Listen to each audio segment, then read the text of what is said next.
Our book today in the Thom Hartmann Book Club is Ezra Klein's new book, Why We're Polarized. This is from the introduction, and it's a couple pages into it. I'm starting out here. I have found that American politics is best understood by braiding two forms of knowledge that are often left separate. The direct on-the-ground. Got a new video up for regular supporters of our program over at thomhartmann.com, and this is about just a totally bizarre story about these three guys with no VA experience, not even veterans, who are all big shots down at Mar-a-Lago, that Donald Trump has put in charge of the Veterans Administration functionally.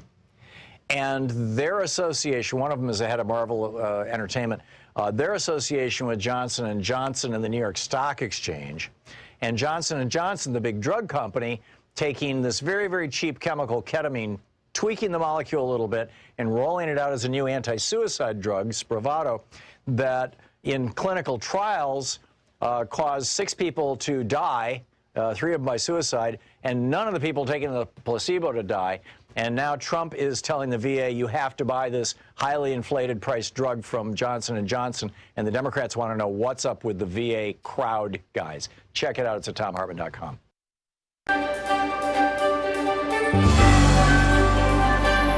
Our book in today's Thom Hartmann Book Club is On Fire, The Burning Case for a Green New Deal by Naomi Klein.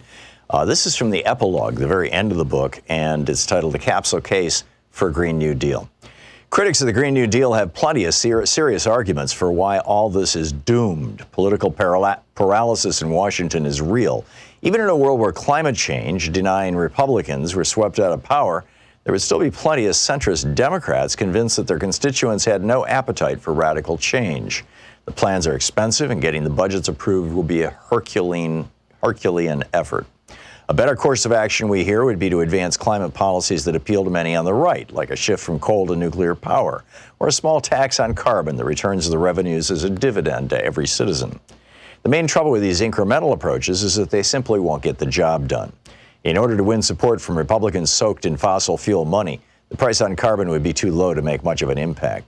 Nuclear power is expensive and slow to roll out compared with renewables, and that's not to mention the risks associated with uranium mining and waste storage. The truth is, we cannot lower emissions as steeply and as rapidly as required to swerve off our perilous trajectory without a sweeping industrial and infrastructure overhaul.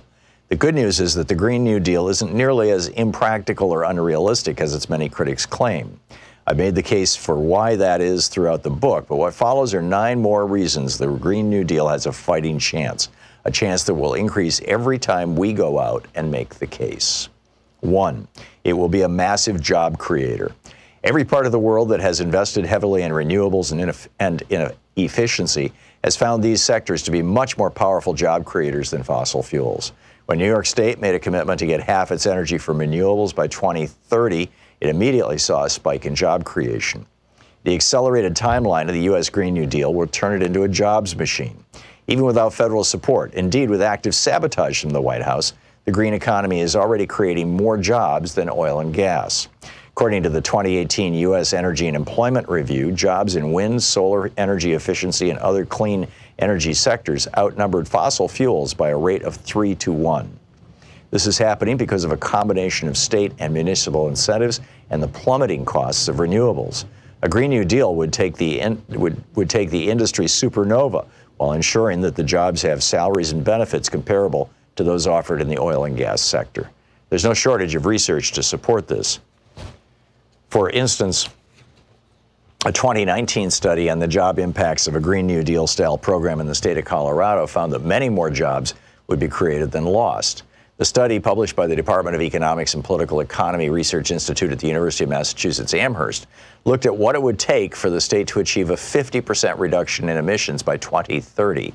It found that roughly 585 non-management jobs would be lost, but that with an investment of $14.5 billion a year in clean energy, quote, Colorado will generate about 100,000 jobs per year in the state. There are many more studies with similarly striking findings. A plan put forward by the U.S. Blue-Green Alliance, a body that brings together unions and environmentalists, estimated that a $40 billion annual investment in public transit and high-speed rail for 6 years would produce more than 3.5 million jobs during that period. And according to a report from the European Transport Workers Federation, comprehensive policies to reduce emissions in the transport sector by 80% would create 7 million new jobs across that continent, while another 5 million clean energy jobs in Europe would slash electricity emissions by 90%. Number 2, paying for it will create a fairer economy. As the 2018 IPCC report on keeping warming below 1.5 degrees Celsius made clear, if we don't take transformative action to lower emissions, the cost will be astronomical. The panel's estimate is that the economic damages of allowing temperatures to increase by 2 degrees Celsius, as opposed to 1.5, would hit $69 trillion globally. Of course, rolling out a Green New Deal would have large costs as well, and the plan's advocates have pointed to a variety of ways this can be financed. Alexandria Ocasio-Cortez has said that the U.S. version should be financed the way any previous emergency spending has been, by the U.S. Congress simply authorizing the funds, backstopped by the Treasury, the world's currency of last resort. According to New Consensus, the think tank closely associated with their policy proposals, because, quote, the Green New Deal will produce new goods and services to keep pace with and absorb new expenditures, there is no more reason to let fear about financing halt progress than there was to let it halt wars or tax cuts, end quote. The European Spring proposal for a Green New Deal, meanwhile, calls for a global minimum corporate tax rate to capture the tax revenue that the Apples and Googles of the world currently dodge with transnational schemes. It also calls for a reversal of monetary orthodoxy, with public investment floating green bonds supported by central banks. Quote, to address the true existential threat that we face today, we must reverse the economic policies that brought us to this brink. Austerity means extinction, end quote. Some analysts, like Christian Parenti, have emphasized that federal governments can drive the transition with their purchasing powers. This is the Thom Hartmann Program. Well, Wednesday greetings here from sheltered in place. Thom Hartmann here in my home in Portland, Oregon. It's the first hour of our program on Wednesday. Just to give you a quick summary, by the way, of the day. For our second hour, we've got I've got a really good rant worked up for you guys. We want to get into what would a normal president do. And in our third hour, we have a special guest who is a real authority on this, on Franklin Roosevelt and history. And the question is, what would FDR do in this kind of a circumstance? He did encounter some challenges, shall we say. So we've got a big program lined up for you. But our first hour, as always on Wednesday, or whenever possible anyway, is Congressman Mark Pocan, Middays with Mark. Congressman Pocan is the co-chair of the Congressional Progressive Caucus. He represents the 2nd District of Wisconsin in the U.S. House of Representatives. His website is Pocan, pocan.house.gov. And you can tweet him at Rep. Mark Pocan, as in Representative Mark Pocan, MARKPOCAN. Congressman Pocan, welcome back to the program. How are you, and how is everything in Wisconsin so far? Well, thanks, Tom. We're getting by with Governor Evers has a safer at home order that's been in place for about a week now, which we're glad he did. I'm still a little dumbfounded at places like Florida that haven't done this yet. But, most non-essential businesses are closed. People are urged to be home for the next, at that time, 1 month, so some point in late April. And we're just, in between finding out all the details that we need to try to address concerns around the third package we did federally, getting things ready for a fourth package, in which we're spending most of our time on right now, and then trying to get supplies to Wisconsin. The idea that governors are having to compete against each other for things like ventilators is crazy, but we're all making do with what we have right now. So we've been fortunate. A few companies, local companies that have big footprints, one has decided to step up doing tests. They were a firm, Exact Sciences, that did Cologuard, a colorectal cancer test for people. Now they're doing tests for COVID, and also we have companies doing reagents locally. So we're doing the best we can, trying to make sure FEMA is getting us what we need. But, like everyone, this is a new reality we're all struggling through together. Yeah, it really is. Oh, by the way, for anybody who has tuned in and is not familiar with Middays with Mark, Congressman Pocan will be here with us for the entire hour, taking your calls, and the number is 202-808-9925. So, Congressman, anything you wanted to discuss or lay down, or should we go right to calls here? I think we can go right to calls. I just think I'll say right off the bat, though, asking particularized details of what was in the CARES package is probably not something I can easily do without, referencing pages. It's a 1,200-page document. So, if we can do things a little more generally, I'll be more than glad to try to answer people's questions. Okay, well, let's do it. Larry in Hazel Green in Huntsville, Alabama. I'm not sure which is your town, Larry. Yeah, you're on the air with Congressman Pocan.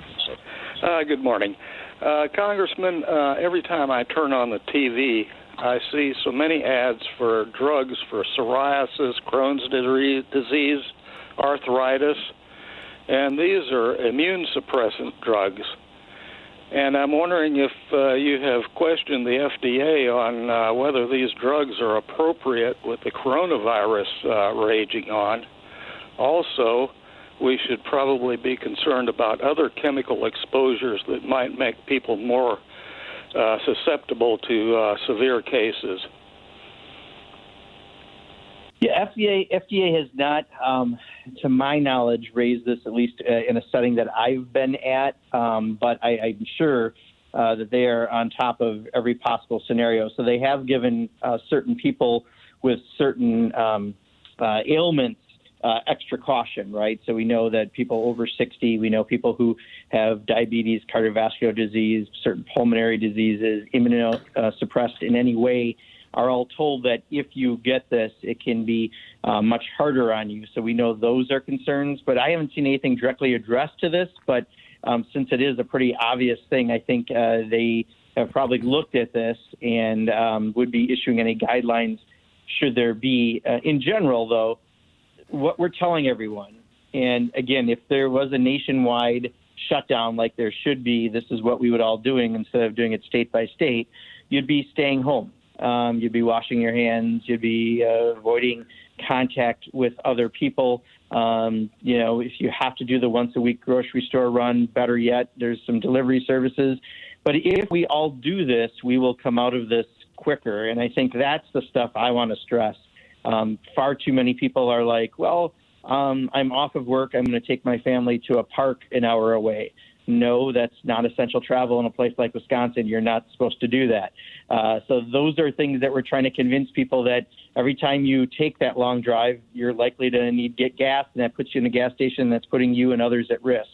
So we just have to all be very smart, not be selfish, think of people who are most at risk, but also we're finding many people who are healthy are winding up in ICUs and dying. So this is just, I think the best advice I have at this point is if you have the ability to stay home or work from home, do that. Try to limit that contact with others. When you do have to have contact, make sure you're washing your hands and taking all the other common sense precautions. And, we'll get through this. But the next month, April, is going to be really key. Macario in San Jose, California. Hey, Macario, thanks for listening to Sirius XM. You're on the air with Congressman Pocan. Yes, thank you for taking my call, Tom, and Congressman, sir. With all due respect, I just want to say thank you. But anyways, I just want to know why hasn't American scientists have been working with Cuban scientists, because I read this article online that Seville, Spain, is using a anti-coronavirus drug, and it has been used also in right now in China, and possibly Italy is going to begin to use this particular drug to kill the virus. That was developed in Cuba. Yeah, Congressman. Yeah, so I think this is key. Let me take it a little more general, Macario, if I can. Dr. Fauci is like my number one source, but I also go to people like Scott Gottlieb, quite honestly, the former FDA commissioner under Donald Trump, who's been a very good source. And there's a number of doctors and scientists that I'm taking advice from rather than reality show stars turned president who don't give such great advice. And I think one of the things that I'm really watching for, and I am hopeful of, is that if we can get therapies to address this, so if you get the coronavirus, that you're able to keep the effects minimal. That's what we mean by therapies. then this isn't necessarily a life sentence for nearly as many people, and things will be much more normal until we have a vaccine. So that's what we're looking for, and they have good reason to believe that with all the work that's happening, that is coming on the horizon, and that's what is going to be a key element to watch. So whether it be anything in Cuba, trust me, doctors will be following it here in the United States, whether it be any types of other current drugs that are out there that are currently being tested. This is one of the key ways to get us back to recovery. Right now, it's making sure we're stopping the spread, and then it's really getting that therapeutic and eventually that vaccine. So, Macario, you're right. Anything we can do to collaborate with anyone right now makes a lot of sense when it comes to therapies. And the good news is this is one of the bright areas that I hear from the people that I'm reaching out to. So we have 15 seconds. Is there any word about backing off our embargoes on Iran and Cuba? You know, I'm on a bill to do that with Iran right now, and I'm not sure if we do it on Cuba. Unfortunately, this president is still who he is, and I think that's going to be difficult to see happen. That's so unfortunate. It's Middays with Mark here on the Thom Hartmann Program. Congressman Mark Pocan is taking your calls for the hour at 202-808-9925. We'll be back with your calls for Congressman Pocan in just a moment. He is the co-chair of the Congressional Progressive Caucus. This is the Thom Hartmann Program. And you can tweet him at Rep. Mark Pocan. His website is pocan.house.gov. We'll be right back.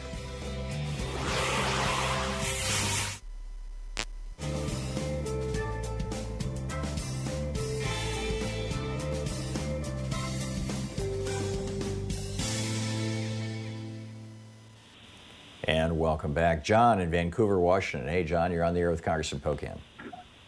Yes, that's a quick question for Congressman Pocan. Are you looking at allowing people to pull from their retirement, be it Roth, IRA, or 401k, without taxes and penalties to help us get through this financially? I mean, we get a little bit, $1,200, from the government, but that's just not enough for most people. Well, for most people, if you have a job still, that's an additional amount of money to help stimulate the economy. If you are unemployed, we just gave a stimulus of $2,400 extra per month above the state's unemployment to help people get through these times. Right now, in many ways, would be the worst time to take money out of retirement from everyone I'm talking to, because it's gone down significantly. So in general, that would be a very bad idea. This idea has come up, but then what I'm saying also comes up. So again, if you're working from home and making your income, you're still making your income. If you make $75,000 or less, or $150,000 as a couple, you're going to get this check to help stimulate the economy. But you shouldn't need any extra right now because you're working. For those who are not working, we do have that surge of the $600 a week in place that will help people at least for the next 4 months. So I think there may be some scenarios where someone's being missed, and we are working on those. But again, I'm not sure if taking money out of retirement is the best idea right now. Richard in Smithton, Illinois. You're on the air with Congressman Pocan. Thanks for taking my call there. My worry is this $500 billion slush fund. Trump has already come out and said he's not going to honor what the Congress put out there and said going to be oversight. He's going to do whatever he wants with that money, him and Mnuchin. And this guy's been grifting us for over 3.5 years now, and I'm sick and tired of it. Thank you. Yeah, I hear you, Richard. But here's the thing. This guy has been so full of bravado and false information that this is one more example of him not knowing his behind from his front. And he can't do things. If we put something into law, he can't just not do it. He can be sued. And we are right now putting in place the very people that will have oversight over some of this. So he may try to get around the law, but we made it into statute, into law. And he's going to have, I think, a tougher time than him just saying it. We have not decreed him to be king, and he doesn't have the powers that he would like to have. So we're going to ride this hard. This has been a top priority for the Progressive Caucus members and almost every single Democrat I've talked to in Congress. So don't worry yet. We are not giving up on making sure that the proper oversight will happen. Now, Mitch McConnell says that he's not going to look at any more stimulus bills, no more legislation, no changes. What do you think? Yeah, and that's Mitch McConnell, right? I mean, Mitch McConnell is, he also tried to say that the impeachment is why we weren't ready for coronavirus. And again, that's so ridiculous on its face. He hasn't done any bill that we've sent, like 400 plus bills. Almost, the vast majority were bipartisan bills. He hasn't taken anything up, and now he's trying to find some excuse. Mitch McConnell, people can figure him out. At the end of the day, he may not be a senator from Kentucky if he keeps that up. Yeah. The answer is amymcgrath.com. Congressman Mark Pocan is with us for the hour, taking your calls. We'll be back with more of your calls for Congressman Pocan in just a moment. It's Middays with Mark on the Thom Hartmann Program. His website, pocan.house.gov. You can tweet him at @RepMarkPocan. Our 1-hour free podcast recaps our show, and it's available wherever fine podcasts are found. And we have the full 3-hour podcast available over at thomhartmann.com if you want to really support our program.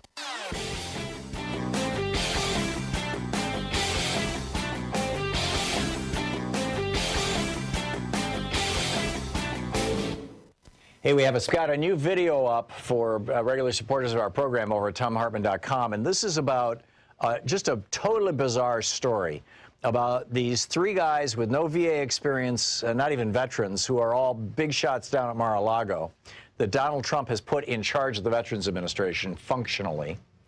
And their association, one of them is the head of Marvel Entertainment, their association with Johnson & Johnson and the New York Stock Exchange, and Johnson & Johnson, the big drug company, taking this very, very cheap chemical, ketamine, tweaking the molecule a little bit and rolling it out as a new anti-suicide drug, Spravato, that in clinical trials caused 6 people to die, 3 of them by suicide, and none of the people taking the placebo to die.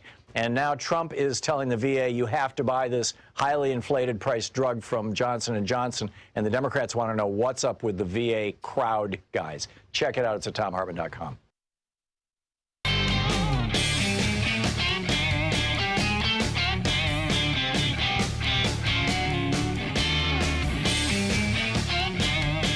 Welcome back. Congressman Mark Pocan taking your calls for the hour. And let's see here. Thomas in Santa Clarita, California. Thomas, you're on the air with Congressman Pocan. Thank you now. Quick question. I believe Senator Warren a few weeks ago suggested that Social Security benefits, people who get Social Security might get an increase of, say, $200 a month through this period. I was wondering if there's any traction to that idea going forward.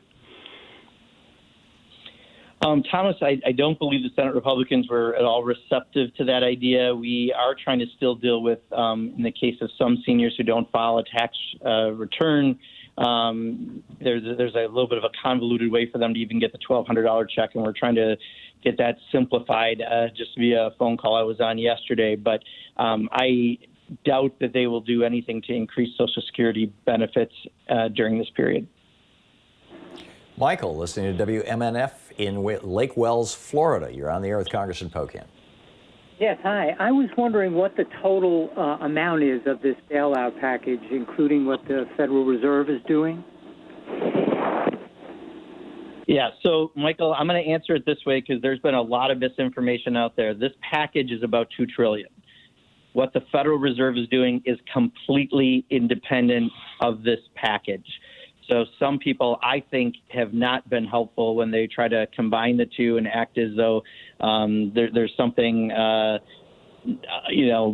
happening. Those are 2 very, very different actions. But the bill itself is about $2 trillion of aid. And again, we think we need to get more out, and we need to, in the next package, you'll likely see an investment in infrastructure and other issues for recovery. Speaker Pelosi has repeatedly said the next bill is about getting us back recovery, as well as fixing some things that we need to from the third package. David, listening on WGRN in Columbus, Ohio. You're on the air with Congressman Pocan. Hello, Congressman. I have a similar question. I was very depressed to hear that we were going to spend between $2 and $10 trillion to help corporations, and have we just mortgaged the future? I mean, this is very unclear. Well, a lot of people don't understand this. I don't know if you can explain it quickly, but are we still in any kind of good shape for projects and programs for the future? They can't really say Medicare for all costs too much now, since the Republicans have just gone overboard on corporate subsidies. So what's the true story? Yeah, David, so I'll tell you, the true story is, one, we absolutely are in a good position to do future projects. In fact, even Donald Trump has said, because the interest rates are at 0%, which is how he thinks all the time, it's a good time to do some infrastructure and get people to work. So I think the fact that we want to do this and he's saying he wants to do this means we've got some good possibilities for that moving forward. I do think, though, that I have been frustrated by some who are putting the two things together, the Federal Reserve, and I think those actions are far less clear than people are pretending to understand them, and the CARE Act, which, again, puts about $2 trillion into the economy. So we do have language to have some safeguards on about $500 billion that's going to some of the bigger businesses.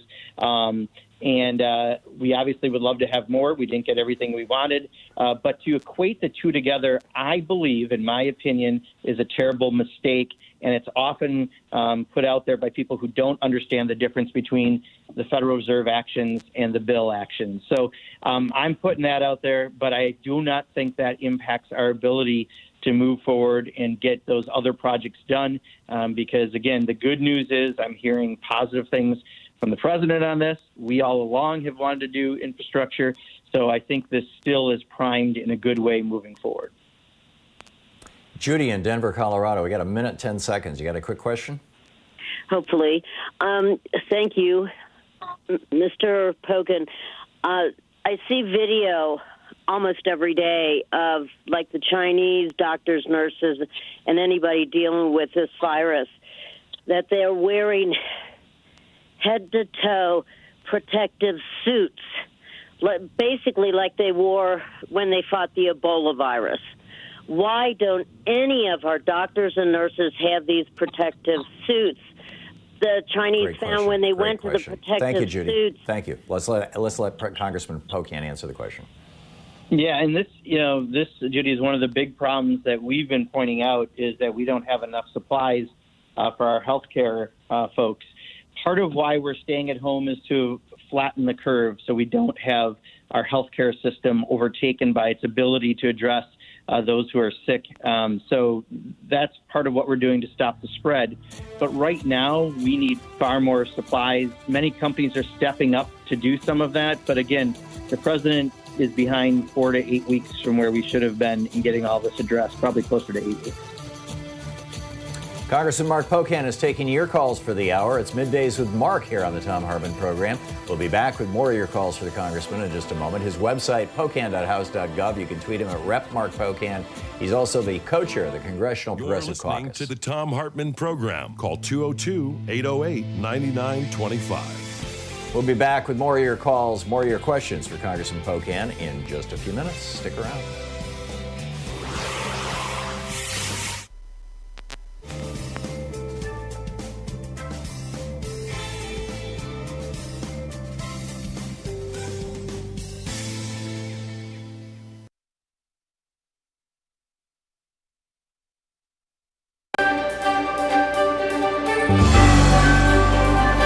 Our book today in the Thom Hartmann Book Club is Ezra Klein's new book, Why We're Polarized.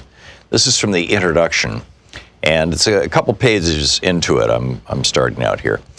I have found that American politics is best understood by braiding two forms of knowledge that are often left separate: the direct, on-the-ground insights shared by politicians, activists, government officials, and other subjects of my reporting, and the more systemic analyses conducted by political scientists, sociologists, historians, and others with the time, methods, and expertise to study American politics at scale.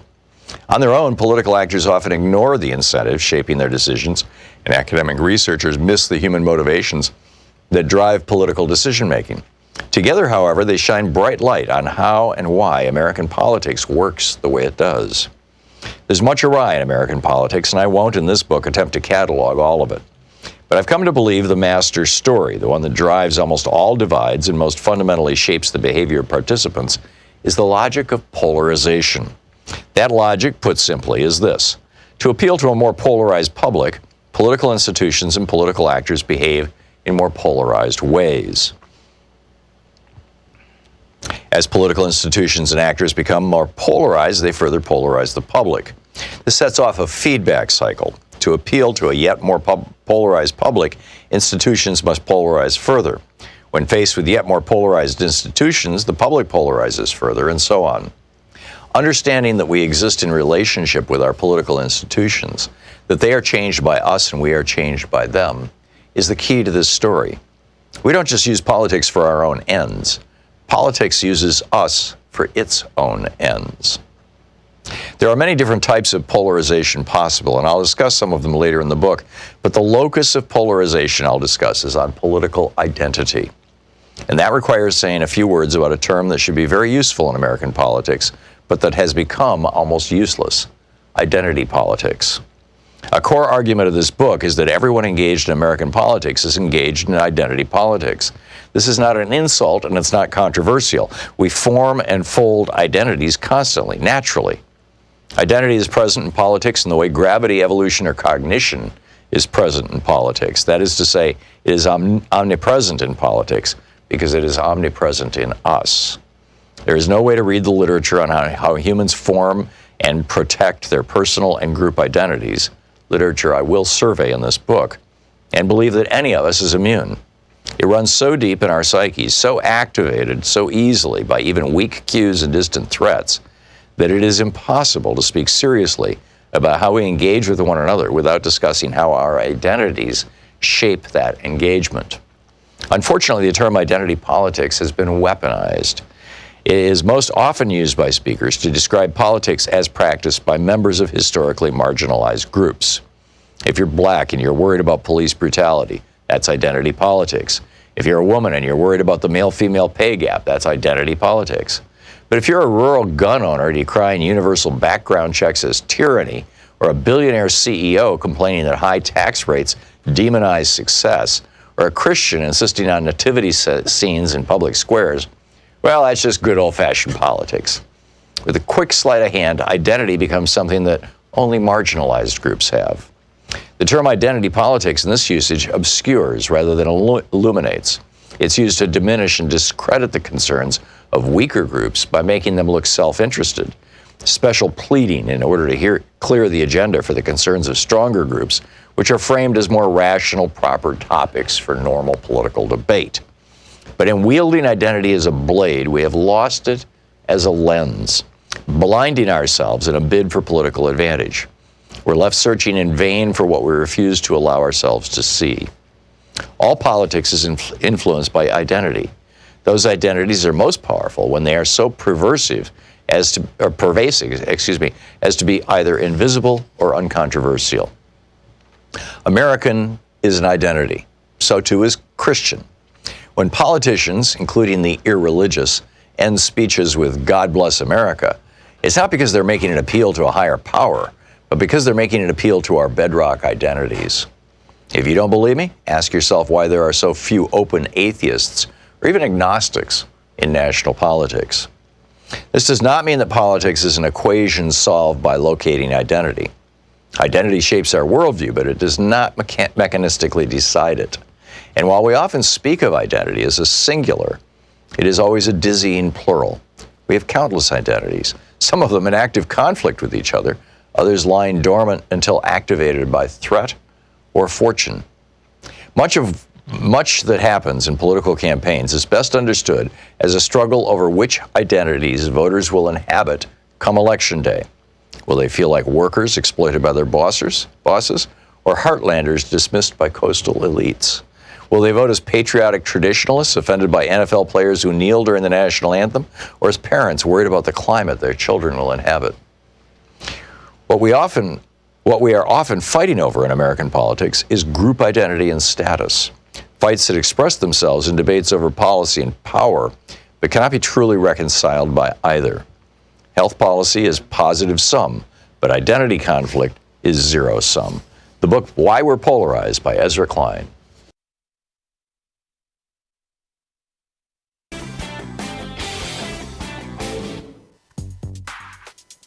Coming up on the Science Revolution, why did Trump delay? America deserves an answer. Professor Richard Wolff is here on his thoughts on the new coronavirus economy, the stimulus, and the 3.3 million people being laid off. Public Citizen's Peter May-Barduk has a warning to pandemic profiteers, and Chief Washington Analyst with the DC radio company, Victoria Jones, drops by to talk about COVID-19, UK, Boris v. Trump, and others. Stay tuned. Find the Science Revolution wherever fine podcasts are available.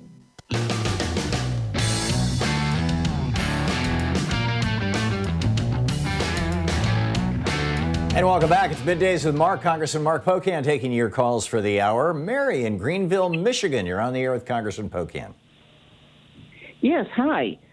I'm wondering what Congress can do since the EPA has waived the industry standards for toxic emissions. This is going to cause respiratory damage, and it's just going to leave us another mess to clean up at the end of the coronavirus.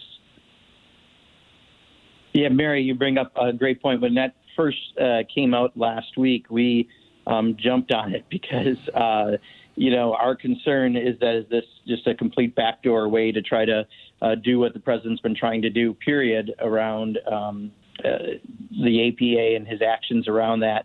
The administration claims that this is actually done just to help in the area where some companies are converting over and doing other things.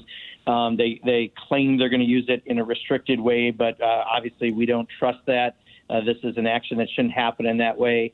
All the more reason why we are watching it very closely, and the committees of jurisdiction are dealing with it directly in a remote capacity. Having said that, I have some concerns that we are not ready to deal with things in a remote capacity, and we should be, because I think there are going to be other things that we should be having hearings on, et cetera, that we may not be able to get back to D.C. As quickly as we would like. And because of that, we need to try to set up some processes to be able to let them know we're still in operation, we're still a co-equal branch of government. The good news is we are still a co-equal branch of government, and we'll fight it in every possible way to make sure it's not done in an open way to just get rid of any environmental regulation whatsoever. But we did catch it immediately last week as it came up.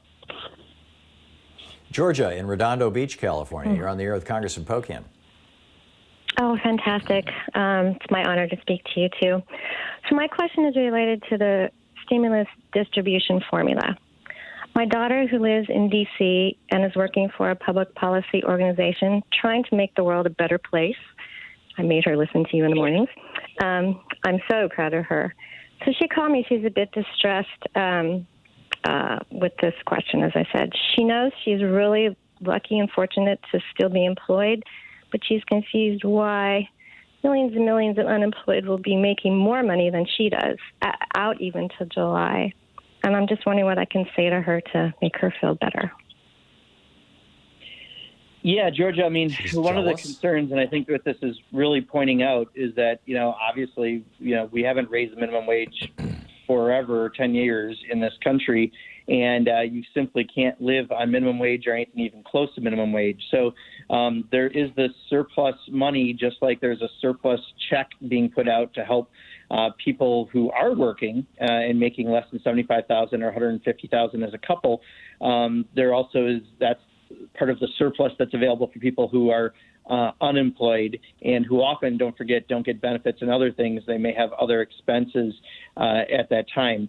Honestly, I am joyous that I have a job I'm able to do from home, that I'm able to earn a living, and I am trying to make sure that those who are hit the hardest, who don't have a job, who are having their small business really struggle, we're all trying to look out for them right now. So I think my recommendation should be she should, one, hopefully rejoice in the fact she has a job and she's hopefully doing good work, it sounds like, for the broader community. And two, try to help out the people who are still hurting, those restaurants that can't have anyone come in but are doing carry out, the small businesses that are closed, the people that may not be seeing their job occur and they're going to be struggling to get through to pay rent, et cetera.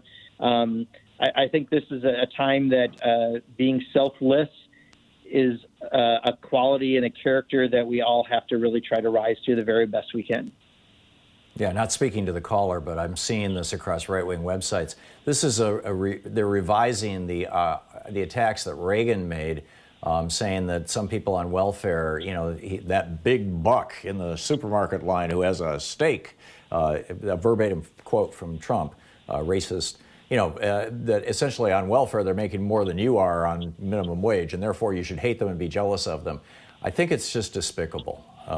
But anyway. Yeah, I tried to be as nice as I could, Tom, in giving the answer. And, you know, really, instead of stocking up on toilet paper, we need to stock up on compassion and selflessness and patience right now. And for those people who, you know, and I just today I had someone I talked to who still was telling me that people die from the flu, you know, because they're still getting those messages.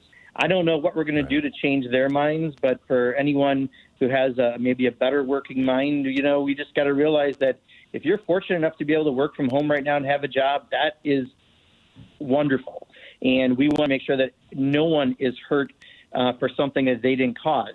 Because they didn't cause COVID-19. So we're just trying to help everyone get by during this time. Hopefully some of the surplus that's going out to both people who are employed and unemployed, and at least employed if you're making less than 150 again as a couple, can help use to stimulate the economy a little. But, you know, there are other things. I mean, I'm a huge proponent of the work share program within unemployment insurance, where you can hire people back when you're able to reopen at maybe 25 or 50% of hours, although we have to change it to get to 25%. But and they could still get 50% then of unemployment if they're getting 50% of their wage. It saves the unemployment account. It gives the worker more money in their pocket than just being on unemployment or just being working right now at that half-time wage, and it helps the company revamp and get back working so they can get to 100% again. Those are the kind of things we got to focus on. So, you know, let's stock up on compassion and selflessness and patience. Yeah. Leslie in Springfield, Missouri. Hey, Leslie, you're on the air with Congressman Pocan. Hi, Tom. Hello, Congressman. My question is, how can the president and the current administration justify telling states to fend for themselves and obtaining vital medical equipment and PPEs, and then they turn around and outbid and obtain it all, then they withhold it from hotspot states? You know, this causes preventable deaths and further spreads of the virus, does it not?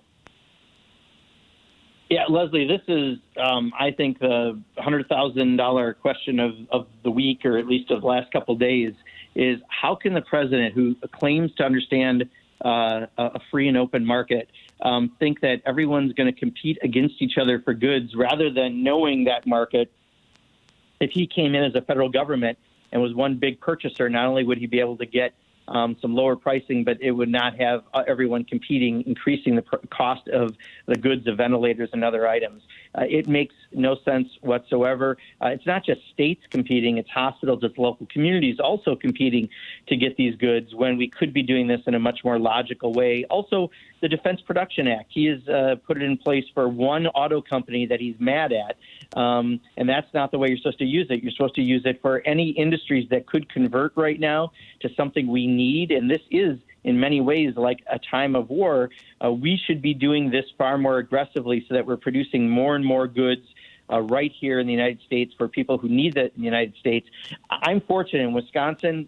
We've actually had a good relationship with our delegation, both Democrats and Republicans. We've all been looking out for companies that can convert over and do things. Our governor has worked with us very closely, and he's doing a lot. We've got companies that we're doing colorectal tests now, doing COVID tests. We've got companies that produced other biologic agents now doing reagents so that we can give them across the country for people doing tests.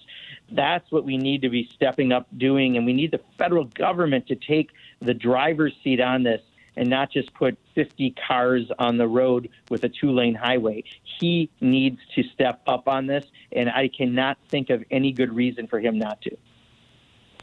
Melanie in Monroe, Wisconsin. We have a minute and a half left, Melanie. You got a quick question for Congressman Pocan? Sure. Hi, Congressman and Tom. Thank you for taking my call. I have a question regarding my college-age child. She's 19 and claimed as a dependent on our taxes this past year. Probably not in the future, but why is there no money that is going to be received for that category of children in our country? They're above 17, but yet they're not totally dependent yet. Yeah, Melanie, so a couple of things. One, I mean, I don't know if she's unemployed or not. She would be eligible for unemployment if she's unemployed. If she has a job, that's terrific. We're glad that she has a job right now. And I would have to look at specifics on whether or not she would be eligible for the $1,200 check because of that. And I just don't know offhand. I said at the beginning of the program, because it's a 1,200-page bill, while I'm doing this, I can't be paging through to find the exact specs, but it's something we may want to check on online and just do a search, because many people have started to break down the various pieces of it. But there are some holes, and we're trying to address where there are some holes in that fourth package if anyone is left behind. But also, if she has college loans, she's not going to have to pay them during this period. That is in there for her. We try to address as many people as you could when you're negotiating with a Republican Senate, Republican President, and a Democratic Congress. Congressman Mark Pocan is taking your calls for the hour here on the Thom Hartmann Program. It's Middays with Mark. He represents the 2nd District of Wisconsin in the U.S. House of Representatives. He's the co-chair of the Congressional Progressive Caucus, and his website is pocan.house.gov. You can tweet him at Rep Mark Pocan. We'll be back with more of your calls for Congressman Pocan in just a moment. You're listening to Thom Hartmann. Visit thomhartmann.com for audio and video archives. We'll be back with more of your calls in just a moment. Stick around.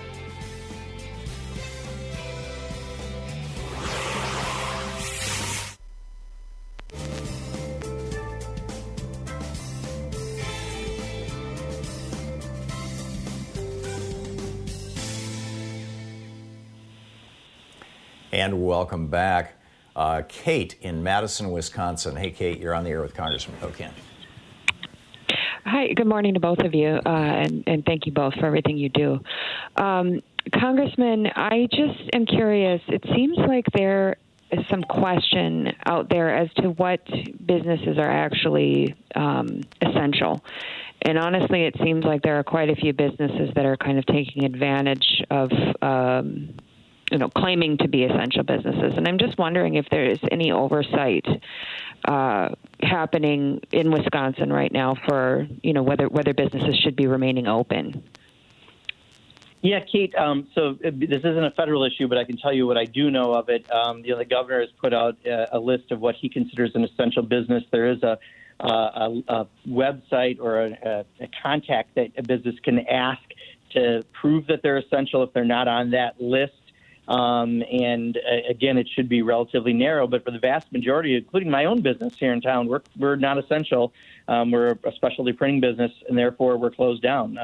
And I'm losing $7,500 a month while we're closed down. So I certainly am very aware of this. We have a lot of businesses calling us on this, but there is a process and a web contact that the governor has where people can try to be deemed essential if they're not on the list. And it does vary state by state on what they're considering essential. So there is oversight, but it is done at the state level, and that's the most information I can offer, Kate. Anna in Burbank, California. You're on the air with Congressman Pocan. Thanks for listening to KPFK. Well, thank you for being here, Tom, and thank you, Congressman, for answering questions. I appreciate it muchly. I am a certified medical interpreter working in Los Angeles as an independent contractor, and my work has dropped considerably. And so I'm very confused, and there's a lot of confusion in the independent contractor community about how to access unemployment benefits. I've checked the California EDD website, and there's no information there. So can you help? Yeah, Anna, unfortunately, you're not going to like my answer, but you're just going to have to call your local unemployment folks. I know in Wisconsin, right now their capacity is up to 600 calls at a time they can do, and I'm sure the same is in California and other places. But you're just going to have to check directly with them. There are ways that we put within the package to have independent contractors, sole proprietors, and some others be able to access some benefits during this time, but you're going to have to contact your local folks in your state in order to do that. Congressman, we have about 45 seconds left here. Are there other provisions of the bill that you're getting a lot of questions about that you'd like to speak to for a moment? Yeah, I'll tell you the biggest issue, Tom. I think we did a good job in getting money out to the economy for people who are unemployed, and even some who are employed with the $1,200 check that'll be getting out there. I think the big business got taken care of. I think small business, the loan that's out there, some issues on how to access it, I think is not as clear. And I think things like this work share proposal and other proposals we need to really be looking at for that fourth package. To me, that's the weakest spot. Yeah, I'm with you. Congressman Mark Pocan is with us, taking your calls for the hour. It's Middays with Mark on the Thom Hartmann Program. We'll be back with more of your calls in just a moment, coming up on 10 minutes before the hour. Stick around.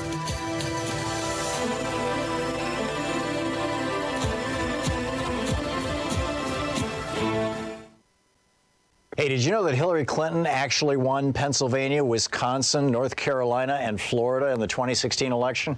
It's on page 92 of my new book, The Hidden History of the War on Voting.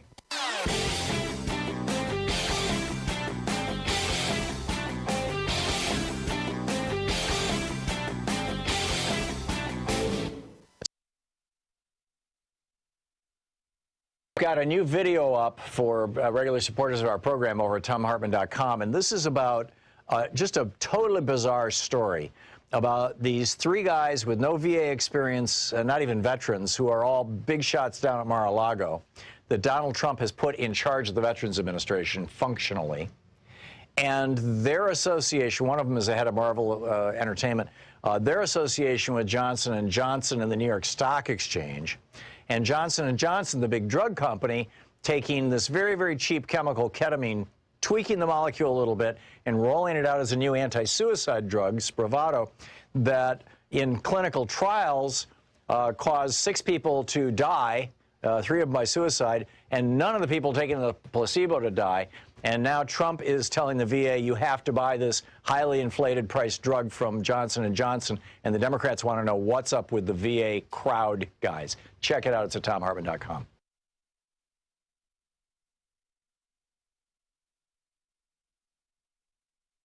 Here on the Thom Hartmann Program. And trying to see who's been on hold here longest. Brian in Grandville, Michigan. You are on the air with Congressman Pocan. Hi, good afternoon, gentlemen. I'm wondering, with all the people losing their jobs, most of them aren't going to be able to afford COBRA, and if a week on a ventilator is probably going to cost, $100,000 plus, what's going to happen with all the medical debts going to be created by this? That's one of the issues that we've been bringing up, is we think that anyone who gets this not only should be able to get the test for free, but we also think treatment for free. And we are still trying to make sure that is something that can happen. Now, there will be, because of some of these proposals we did, I think more people will stay employed than wouldn't have. So hopefully there will not be that surge in need for COBRA as might happen just by the pure number of unemployment filings we have right now. But this is something that we have said all along, that no one should have to be held for the testing or the treatment of COVID-19. And we still are trying to get that done into, I don't know if it'll be the fourth package or a future package. Robert in Chapel Hill, North Carolina. You're on the air with Congressman Pocan. Thank you for taking my call. About a year and a half ago, I was fired and received $2,100 worth of unemployment benefits. Then my old employer appealed. And after then jumped to now, about a week of trying to get online, I finally was able to get online to apply for a benefit. And and then it showed I had this balance. But it didn't get any more information, so I don't know what's going on. Am I going to get any benefits, or who to contact, or I'm up in the air. You have a balance. You mean you owe that money back to them, Robert? Yeah. They denied your benefits? Okay. Congressman? Right. They gave it to me, and then they said after the appeal, you got to pay it back. Yeah, that's a question you're going to have to call your unemployment comp, because it is delivered at the state level. you're going to have to deal with it in your state and try to get a hold of a human because you have a pretty complex situation. But there's nothing, unfortunately, I think federally we can do at that level. Richard in Bellevue, Washington. You're on the air with Congressman Pocan. Good morning, Professor, Congressman. Thank you for taking my call. Congressman Pocan, is there a mechanism or an ability for the true current leaders of our nations, that would be Governors Cuomo, Inslee, Newsom, et cetera, to form a coalition for purchase, procurement, basically a large force to be able to bypass the federal government in this case to be able to combat this virus?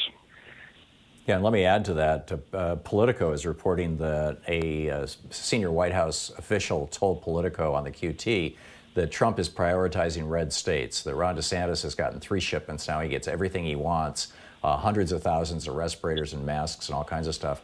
And New York and Michigan and Washington State are being cut. Yeah, I can't address that because I haven't seen that article, Tom. What I can tell the caller is I think people could probably pool and do purchasing. The issue is right now most governors in the exact states you just mentioned are treading water at best, trying to stay afloat in dealing with what they have in their states.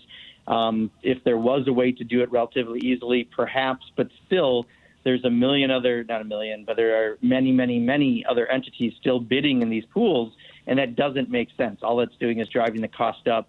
And again, the president needs to do this to make it the most effective. But if there was a way to do that purchasing pool and they can do it with the capacity they have, that would probably be a good idea. Minute and a half to the end of the hour. Bill in Anza, California. Quick question for Congressman Pocan, please. Yeah, I want to talk about our nation's mail carriers. I mean, and the junk mail we're getting. Is there anything we can do to stop the flow of the junk mail? Because, they're working their asses off. I'm sorry. Working their butts off. And we need to just stop the junk mail. I get it. Let's let the congressman answer. Also, postal workers are saying that they want personal protective equipment, and Bernie Sanders, I know, has started. Go ahead. And that's a priority we have right now, is just making sure while we still have mail delivery, which we're going to need to make everything run in this country, we've got to make sure that we're protecting every postal worker, but also every worker. We need stronger worker guidelines for OSHA, and that's something I know that we're talking about into the 4th package as well. But we should be thanking not only every hospital worker, doctor, nurse, janitorial staff, support staff, every small business that is open right now, from grocery stores to pharmacies, every factory that's producing our goods, every postal worker and government employee who's in an essential job right now. We need to be thanking all of those folks for doing what they're doing, because they are putting themselves at extreme risk in some cases, and we need to give them the gear they need to do their job.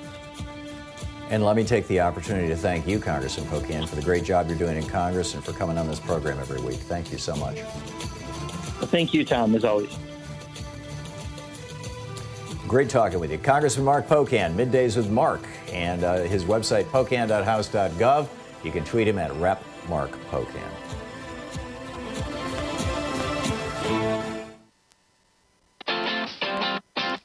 You're listening to Thom Hartmann.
got a new video up for regular supporters of our program over at ThomHartmann.com, and this is about just a totally bizarre story about these three guys with no VA experience, not even veterans, who are all big shots down at Mar-a-Lago, that Donald Trump has put in charge of the Veterans Administration functionally.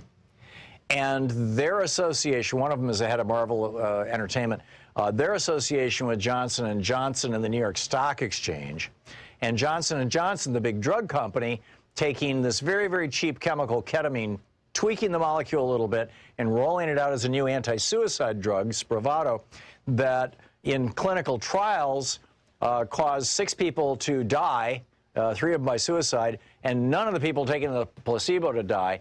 And now Trump is telling the VA, you have to buy this highly inflated price drug from Johnson & Johnson, and the Democrats want to know what's up with the VA crowd guys. Check it out. It's at ThomHartmann.com.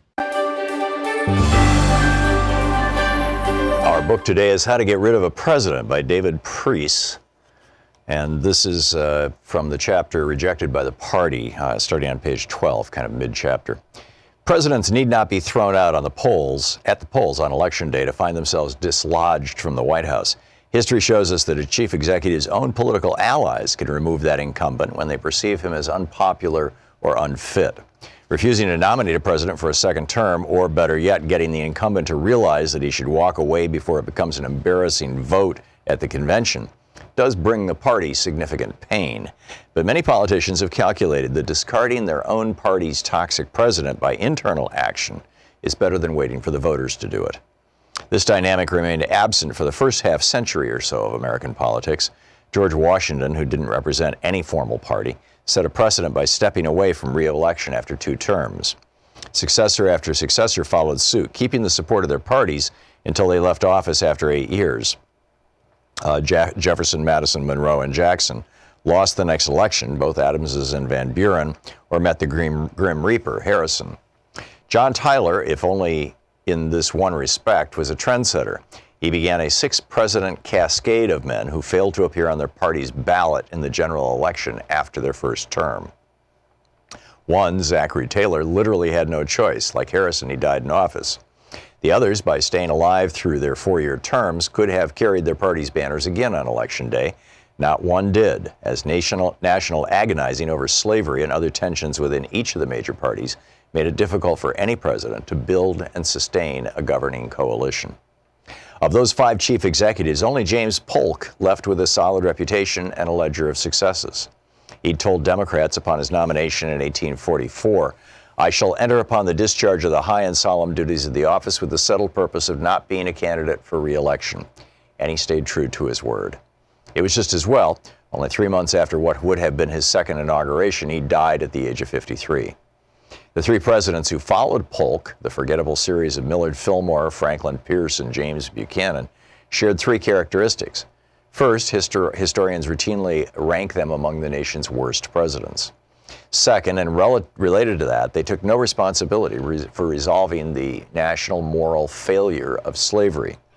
And third, no matter how they had attained office, they, like future presidents Chester Arthur and Lyndon Johnson, found themselves spurned by their own parties. The Whigs had learned in 1840 that a celebrity candidate seemed to have an easier route into the White House than a party regular. So in 1848, they nominated General Zachary Taylor, a recent hero of battlefields in the Mexican-American War. Despite his lack of solid political principles or any apparent passion for the job, just 2 years earlier he'd said with apparent sincerity, "I am not and never shall be an aspirant for that honor," Taylor won the election over Democratic candidate Lewis Cass. In July 1850, he became the second straight Whig general to president who couldn't make it to the next election alive. Vice President Millard Fillmore took his place. Fillmore had risen to prominence in New York's anti-Mason party, dedicated to exposing and opposing Freemason fraternal organizations, but switched allegiance to the Whigs in the 1830s. In the first year and a half of the administration, inter-party rivals had manipulated Taylor better than Fillmore did, leaving him little to do but preside over the Senate and stew over his fate in a useless job. But as president, he was prepared to avenge perceived slights. Ahead of their expected dismissal, all the cabinet members whom Fillard had inherited from Taylor offered their resignations, which were quickly accepted by the new president. He asked them to remain in place for 1 month, They agreed to stay for 1 week. Fillmore would proceed to fire more previous political appointees than any of his successors had. More than half of those at the State Department, for example, had to find new jobs. The biggest development during Fillmore's presidency was the Compromise of 1850. This set of bills admitted California to the Union as a free state, allowed the organization of the Utah and New Mexico territories without reference to slavery, resolved both the Texas state boundary and the Lone Star State's remaining debt, abolished the slave trade in the District of Columbia, and reaffirmed the fugitive slave law that required the returning of slaves escaped across state lines. Fillmore signed each bill, believing this package of measures had fixed what he considered an annoying issue that kept getting in the way of his other priorities. The compromise bills delayed a war between the states, but at a cost. They not only perpetuated slavery, but split the Whigs further apart, as most Northerners refused to abide by the fugitive slave law. Congressional elections in November 1850 increased the Democratic opposition's majorities in both the House and the Senate. The rest of the president's term was so bad that the highlight might have been the start of Commodore Matthew Perry's voyage to Japan to open that country to American trade, even though he didn't arrive until Fillmore left office. Not long after rising to become the chief executive, Fillmore declared he wouldn't run again in the 1852 election. He reiterated that in 1851. But the trappings of presidential power and the pleas of his remaining party faithful convinced him to retract that pledge and make a late entry into the field of candidates. He portrayed his about-face as a noble personal sacrifice for the good of the party and the country. And during the spring of that election year, 8 Whig state conventions endorsed him. As delegates gathered for what a leading historian of the era calls the longest, most rancorous, and most debilitating Whig National Convention ever to meet, the first tally had Fillmore in the lead. How to Get Rid of a President.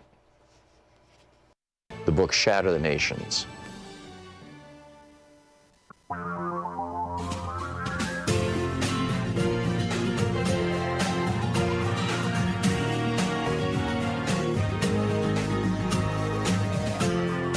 This is the Thom Hartmann Program.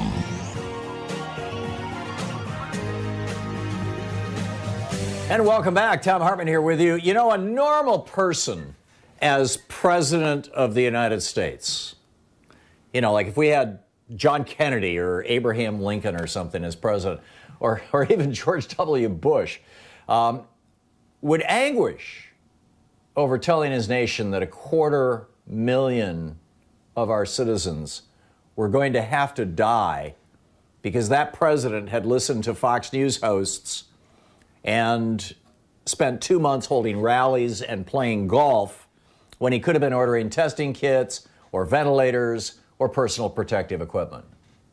I mean, imagine John Kennedy or Barack Obama in the White House Situation Room, and their top scientist sits them down and says, Mr. President, we've determined that 250,000 Americans are going to die. You have to prepare the nation. I mean, you think back to the Cuban Missile Crisis. You know, a Kennedy or an Obama would, like Lincoln did, be tortured by this horrible burden. I mean, they'd be thinking of how to nurture and reassure the people, knowing that literally tens of millions of Americans, within a matter of weeks,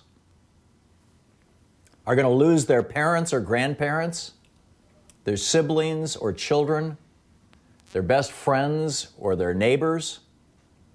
He'd be reflecting on his past failures and how they contributed to this massive death toll and how he could atone for them. I mean, think of how Woodrow Wilson and Franklin Roosevelt had to prepare the American people for war. Wilson actually started in 1915. In his first term as president, the war in Europe had started, and Woodrow Wilson was preparing America. The way that he prepared us, he said, I'm going to keep us out of the war, and the way I'm going to do it is peace through strength. We need to start building the army. And he invoked his version of the Defense Production Act and said, you know, industry has to start making tanks and airplanes, and we've got to get ready for this war so we can avoid this war. And that worked for 2 years. He got reelected in 1916 on the slogan, he saved us, he kept us out of the war. But he was preparing the country. He was the president. He knew that there was probably no choice, but that America was ultimately going to have to get into that war. Same thing with Franklin Roosevelt. Franklin Roosevelt, just look at how the preparation he did. In both cases, they prepared the country for years before those wars. They did everything they could. And still, they held us close through those terrible times. FDR reaching out with his fireside chats, reassuring Americans, not BSing them, not blowing smoke, not gaslighting them, not trying to talk about how wonderful his ratings were or how many people loved listening to his fireside chats or how much his military generals were congratulating him on the fact that he actually understood this stuff. Most people are amazed, right? FDR never did any of that. He understood that Americans were hurting. He simply said, but Trump says, he just walks out in front of the cameras and says, well, 2 million were supposed to die, but I'm so great I got it down to 250,000. I'm an expert on these things. You should be thankful that I got the numbers where they are so far. Good luck. I mean, that's essentially what he said. I mean, Trump's sociopathy is so painfully obvious. His inability to have empathy or to care for anybody other than himself and his own family is so burningly apparent that most of us are watching in horror and shock.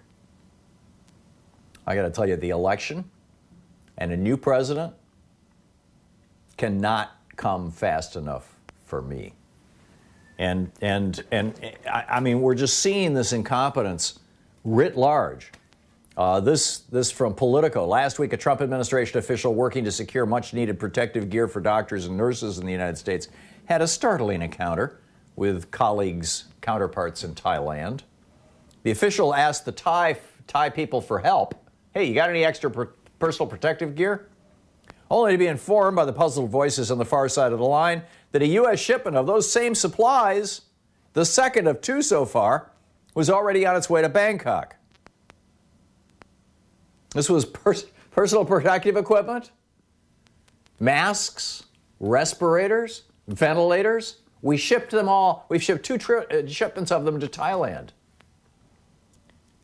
Maxine Waters tweeted this a couple of days ago. She tweeted, Trump, you incompetent idiot. You sent 18 tons of PPE to China. This was back in February, in mid-February, and he actually did this. But you ignored warnings and called these concerns a hoax. It was actually 17.8 tons of supplies, which included masks, gowns, gauze, and respirators. Maxine Waters goes on to say, you've endangered doctors and nurses, aides and orderlies and janitors, all risking their lives to save ours. Pray for forgiveness for the harm you're causing. Amen, Maxine. Meanwhile, we're seeing now the bizarre nature of capitalism dominating an economic and political system rather than rational, regulated capitalism where, the government is actually making some decisions. For example, the Hahnemann University, Samuel Hahnemann was the founder of homeopathy, actually, back in the day.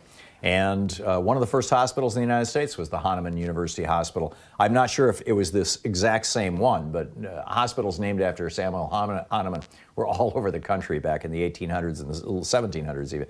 Or no, it would be the 1800s. But in any case, there is a 500-bed hospital in Pennsylvania, in Philadelphia, that closed last year in September of 2019. It closed just 6 months ago. And Philadelphia wants to reopen it. But there's this guy, his name is Joel Friedman. He's a real estate investor in California. And this from this article that was published by Igor Dariush in Salon. But the hospital will remain empty after owner Joel Friedman, a California real estate investor, demanded that the city either buy the property or pay him almost $1 million a month in rental and other costs. And the city is like, we can't afford that. Thanks, but no thanks. Meanwhile, Hobby Lobby has reopened their stores. Hobby Lobby on Monday reopened all 19 of its stores in Ohio, 17 out of 20 in Wisconsin. And the company circulated talking points to managers. Travis Geddes is writing over at Raw Story. To managers if local authorities asked questions about the decision. One of the 3 Wisconsin stores remains closed after it was forcibly shuttered by police. A similar incident was reported in Jeffersonville, Indiana, where local authorities forced Hobby Lobby to close after reopening for 1 hour.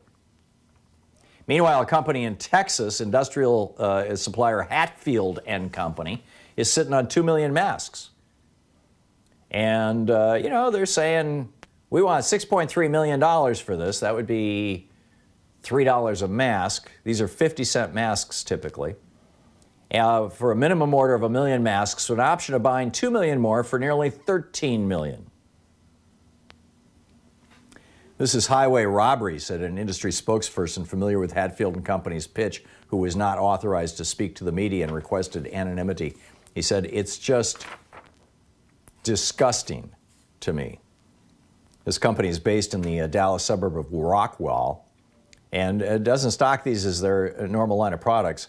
But the company found a supplier for the masks, and so they're just a middleman, right? But hey, let's jack up the price and make some money. There's a crisis going on after all. Never let a little crisis go to waste, right? As an opportunity to make some money. I got to tell you about the hospitals and what they're doing to the doctors now, too. Did you know the doctors have been basically sold to companies that are owned by private equity that contract with the doctors and then contract with the hospital? It's bizarre. I'll tell you about it in a little bit. This is the Thom Hartmann Program. Right after we come back from the break, capitalism is just, devastating us right now as a consequence of this crisis.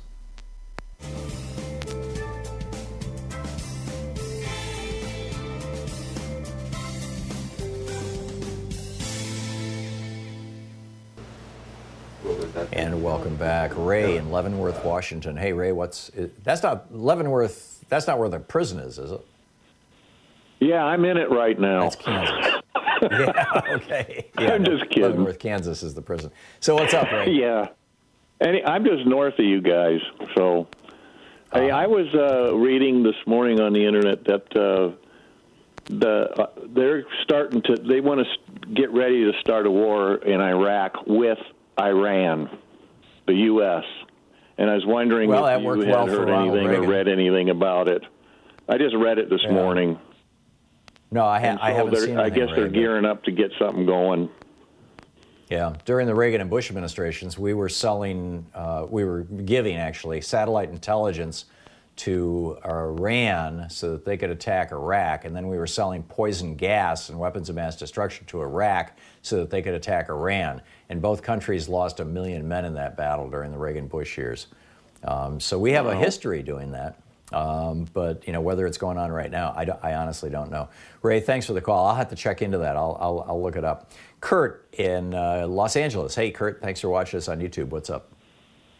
Hey, good morning, Tom. Thanks for taking my call.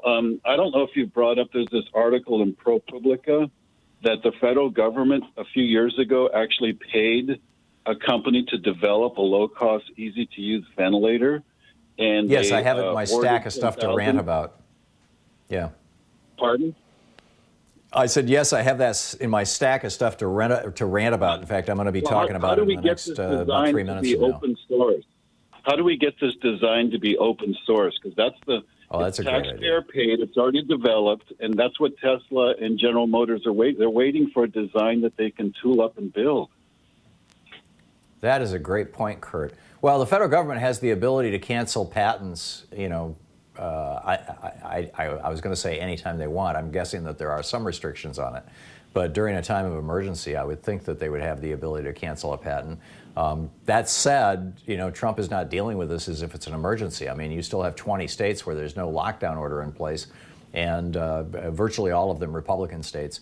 And, he's just singing his little tune. So I don't know. But you will hear about that in a few minutes. Okay, didn't FDR cancel patents with radios and stuff during World War II so anybody could build them? I don't know, but I will look that up, Kurt. That's boy, you guys are raising some good questions today. Carol in Montgomery, EX? Is that supposed to be TX, Texas? Texas, yes. Okay, what's up, Carol? Well, I just wanted to comment on the Postal Service. I'm a retired postal employee. I retired with civil service benefits. And I've been hearing a lot of chatter lately about the Postal Service about to have to close its doors, shutter services. Mm-hmm. And I just wanted to comment on the man who called in earlier complaining about the so-called junk mail. When I was there, we didn't call it junk mail. That keeps the post office alive. Revenue. That's revenue. Right, that's what we operations and paying employees. And if the Postal Service goes out of business, that's going to cause a lot of job loss, and it's going to be not pretty. I completely agree with you, Carol. I almost said something when the fellow mentioned that, but I didn't. It was Congressman Pocan's hour, so I didn't want to step on it. But you're absolutely right. Junk mail is revenue. It's one of the things that keeps the post office alive. Carol, thank you for the call. And thank you for being a postal worker. We'll be back. Our 1 hour free podcast recaps our show, and it's available wherever fine podcasts are found. And we have the full 3 hour podcast available over at thomhartmann.com if you want to really support our program.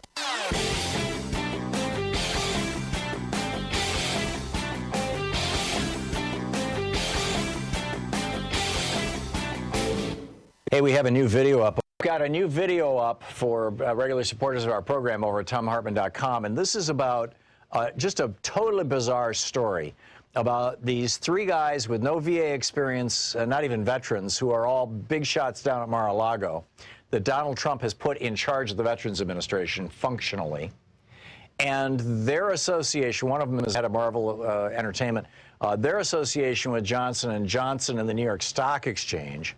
And Johnson & Johnson, the big drug company, taking this very, very cheap chemical, ketamine, tweaking the molecule a little bit and rolling it out as a new anti-suicide drug, Spravato, that in clinical trials caused 6 people to die, 3 of them by suicide, and none of the people taking the placebo to die.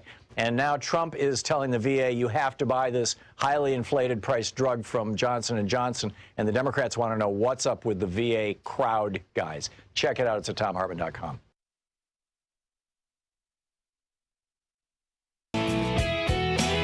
Welcome back. Thom Hartmann here with you. I wanted to expand on this rant about, what is happening with basically unregulated capitalism. We used to have, for example, used to be in most states, I know it was in Michigan when I was growing up there, and when I was, when the first 2 businesses that I owned were in Michigan, that you had, if you ran a hospital, it had to be a non-for-profit company, a nonprofit company. If you ran a health insurance company, it had to be nonprofit. Now, it might have been legal in some states for them to be for-profit. I don't recall, frankly, but it used to be nonprofit, and you used to have actual employees that you paid.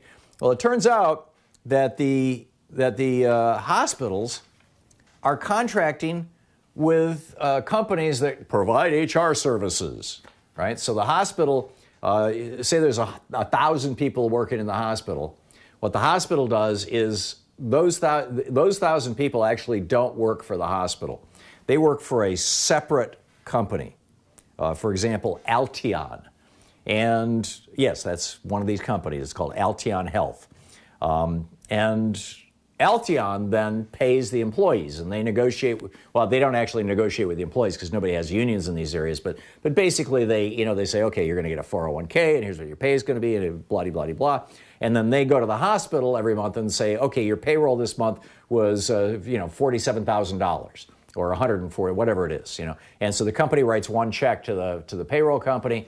And then the payroll company deals with the employees because those employees don't actually work for the hospital. They work for Alteon. And Alteon is actually owned, I believe Alteon is owned, by one of these private equity companies. Yeah, well, actually, I don't know about Alteon. Team Health is bought by Blackstone Group in 2016. That's a company that basically employs doctors, nurses, et cetera. And Envision Healthcare is owned by KKR. So, which means that they're going to just be brutal. And here we go. This Isaac Arnsdorf over on ProPublica. This was a ProPublica investigation. Most ER providers in the U.S. work for staffing companies that have contracts with hospitals. Those staffing companies are losing revenue as hospitals postpone elective procedures. Health insurance companies are also processing claims more slowly. So Steve Holtzclaw, the CEO of Alteon Health, put out a memo saying that the company is going to be reducing hours for clinicians, cutting pay for administrative employees by 20%, suspending 401k matches, suspending bonuses, and suspending paid time off. In a follow-up memo sent to salaried physicians on last night, Alteon said it would convert them to an hourly rate, implying that they would start earning less money since the company already had said it was going to reduce their hours. One doc who works for Alteon in a hospital says it's completely demoralizing. At this time of all times, we're putting ourselves at risk, but we're also putting our families at risk. And there are extra burdens on these people, on the employees. I mean, a lot of these docs and nurses and hospital workers are literally having to live separate from their families, and that can be very expensive. Not to mention, very troubling. Other employers will probably follow suit, Holtzclaw said. He's the CEO of this one company, citing conversations with his counterparts across the industry. He wrote, quote, "You can be assured that similar measures are being contemplated within these organizations and will likely be implemented in the coming weeks." Alteon, is owned by a private equity company called Fraser Healthcare Partners. This is mind-boggling. Hospital operators that actually employ their doctors have also announced cuts. Tenet Healthcare said it's going to postpone 401k matches. It's going to tighten spending. Emergency room doctors at Boston's Beth Israel Deaconess Medical Center have been told some of their accrued pay is being held back.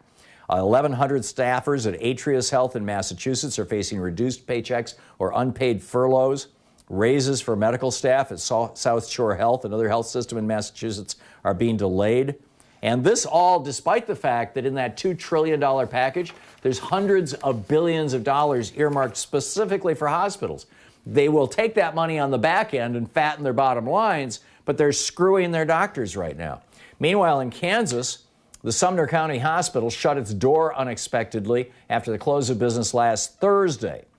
Why? Well, they said that the state of Kansas did not expand Medicaid, and therefore they're operating at a loss, and that loss is getting more severe as COVID patients are showing up without insurance.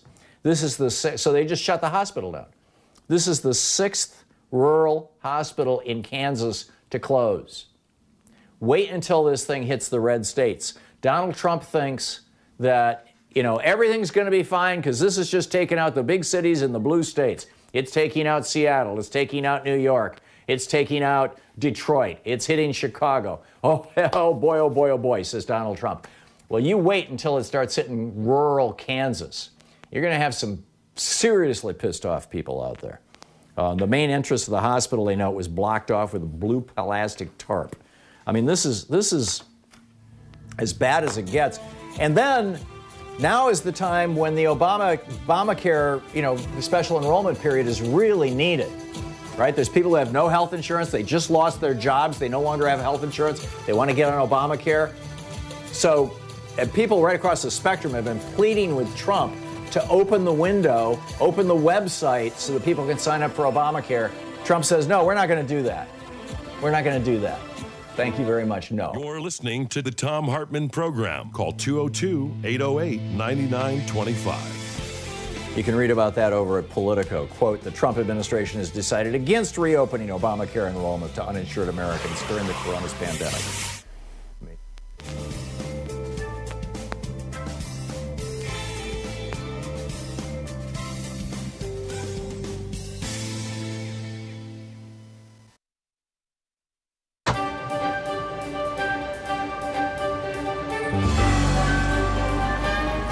Our book today is Jailbreak Out of History by Butch Lee.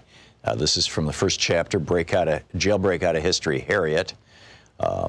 Focus on Amazons, about why we deal with real women as myths, girls who never really existed, yet and again all are around us, and that we can't bring ourselves to see, because seeing through white men's eyes is about non-vision of ourselves. So let's deal with a real Amazon. Think about Harriet Tubman. Take 6 months. In fact, take a year and think. Break it on down. What does it mean to be the most famous new African woman in U.S. history? What does it mean to be stuck in that lie? What's the meaning of being famous while being hidden and disfigured and dissed? Let's jailbreak Harriet Tubman out of white history and place her in Amazon and New African her story, her people's story. Harriet Tubman's life is a live weapon placed in our minds, showing us what it means to be an Amazon, which is why the capitalist patriarchy has forbidden us to touch on it for so long. In this, maybe for the first time, we can see Amazons as a future force in a clash of peoples and nations, not as myths, but as players in the whole difficult course of world politics. We can also appreciate the bittersweet tang of reality as the peeling away of layers of propaganda and disfigurement which have hidden Harriet from us exposes how much we assume and how little we have known. New African women have already pointed out the significant pattern of Harriet's exclusion. Cultural critic Bell Hooks said recently, if we could recover Ida B. Wells and Harriet Tubman to the extent that we've recovered, say, Zora Neale Hurston, I think that's an important contrast because people want to bury that revolutionary black female history. Historian Deborah Gray White connects Harriet's treatment to a larger pattern in the mainstream history of slavery, in which black women, quote, were reduced to insignificance and largely ignored, end quote. In examining the influential historian Stanley Elkins, she points out, quote, that Elkins seems to omit women altogether was accentuated by his description of slaves whom he identified as part of an American underground, those who never succumbed to Samboism. Among those mentioned were Gabriel, who led the revolt of 1820, Denmark Vesey, leading spirit of the 1822 plot at Charleston, and Nat Turner, an omission conspicuous by its absence, was Harriet Tubman. If Elkins had really been thinking of slaves of both sexes, he would hardly have forgotten this woman, who became widely known as the Moses of her people, end of quote. Patriarchal capitalisms, which only want Amazons to be exotic myths about forgotten ages, have hidden Harriet Tubman in her own fame. They both trivialize and exceptionalize her. These are tools of oppressor culture. The stripped down and censored version of her life is told in elementary schools all over the U.S. empire. So much so that everyone thinks they know her story already, although they don't. Harriet Tubman was born in slavery in Maryland around 1820. She escaped to the North when she was 29, but kept returning secretly to the South again and again to help other slaves escape. For this, she became known as Moses. True statements. But by limiting her, it becomes clever propaganda against her and against her people. Where patriarchy has been unable to deny that women do significant things, it denies the full meaning of what we do by trivializing them. Mary Daly, feminist philosopher, traces the enormity of what patriarchy has done to us. In ancient Greece, the goddess Hecate, also known as Artemis and Diana, was sometimes known as Trivia and represented by a three-faced statue. That was also the name used for the intersection of three paths, which in many old cultures were the sites of mystical power. She writes in Gynecology, quote, in light of the cosmic significance of the term trivia as the crossing of the three roads and of the goddess who bears this name, contemporary meaning of the term in English should be examined. The English term, which according to Merriam-Webster is derived from the Latin trivium or crossroads, is defined as common, ordinary, commonplace, of little worth or importance, insignificant, flimsy, minor, or slight. Of course, according to patriarchal values, that which is commonplace is of little worth. For in a competitive hierarchical society, scarcity is intrinsic to worth. Thus, gold is more important than fresh air, and consequently, we are forced to live in a world in which gold is easier to find than pure air. End quote. So to trivialize Harriet Tubman, the capitalist patriarchy pictures her as an idealized woman by their definition, who makes a life of helping others. Thus, her deeds are squeezed into women's assigned maternal role as nurturer, helper, and rescuer of men, who then go on to do important things. But Harriet wasn't repping Mother Teresa. She wasn't even any kind of civilian at all.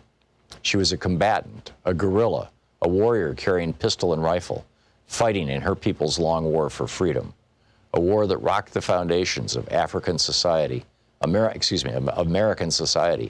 that has never gone away. Think about what it means to be called Moses, which was the code name other new Africans gave her, and which became Harriet's famous warrior name in the anti-slavery underground. When we check out the Bible, we can see that Moses was a ruthless visionary, someone who forced the boldest changes and risks upon his people so that they could survive, who led them out of captivity.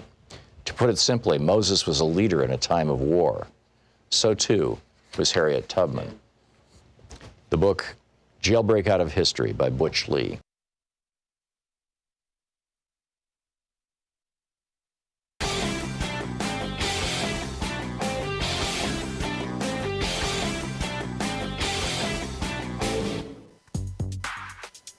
Coming up on the Science Revolution, why did Trump delay? America deserves an answer. Professor Richard Wolff is here on his thoughts on the new coronavirus economy, the stimulus, and the 3.3 million people being laid off.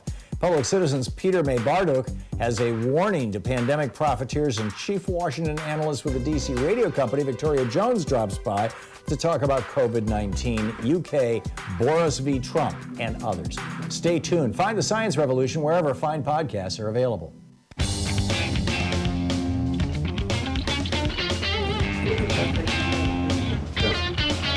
Welcome back. Thom Hartmann here with you live from Portland, Oregon. Josh in Millerton, New York. Hey, Josh, what's on your mind today? Tom, thanks for having me on your show. You have a great show. I think it's a public service, my friend. I don't know if you remember the term Prozac Nation.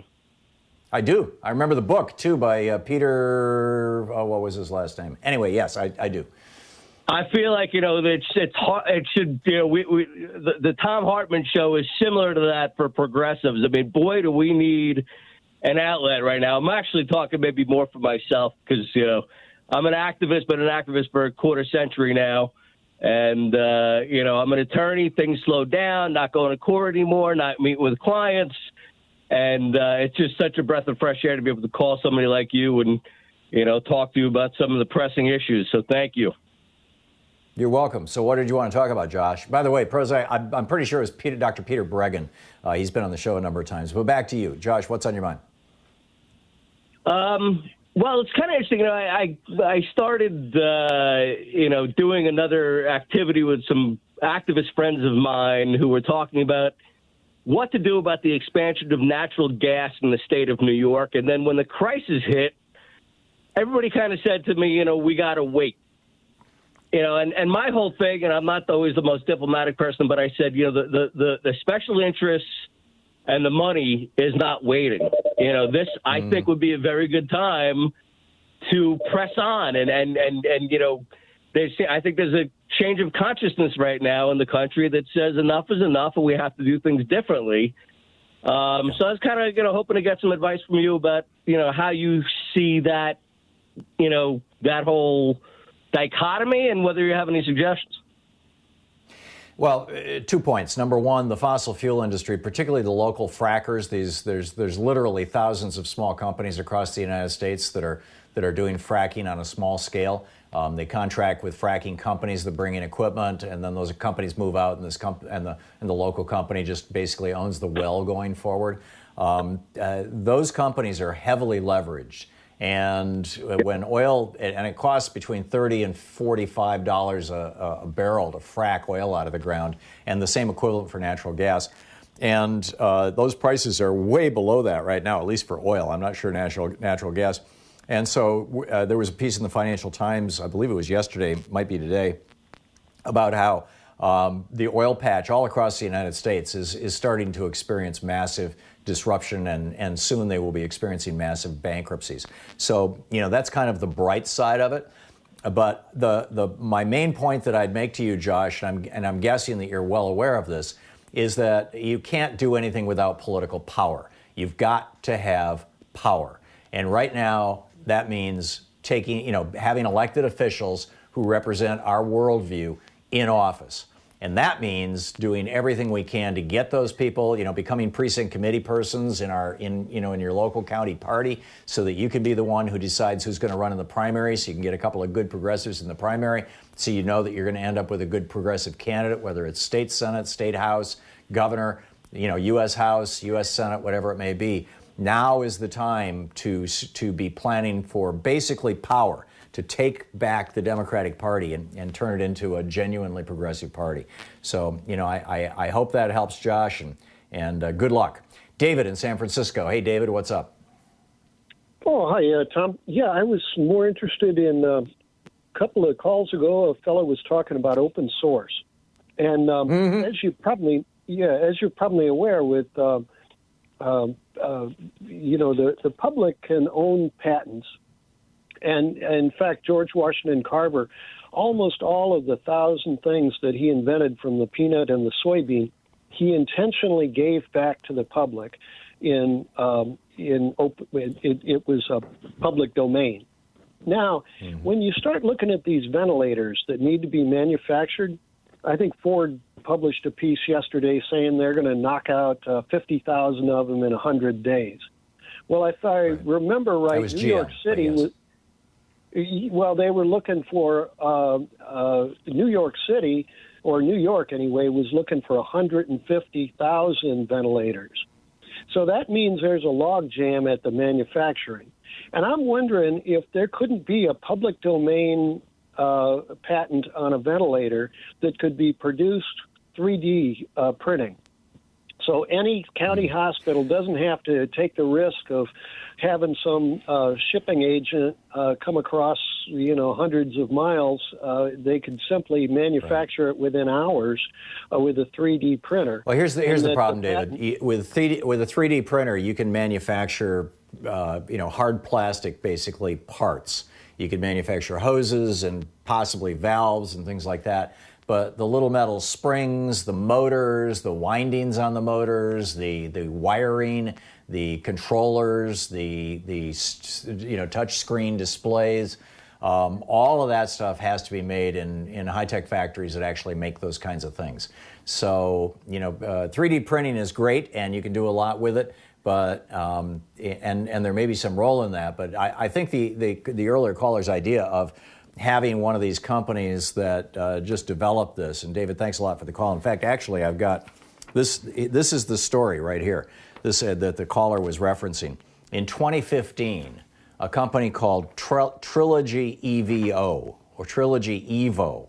Now they're a subsidiary of the big Dutch company Royal Philips.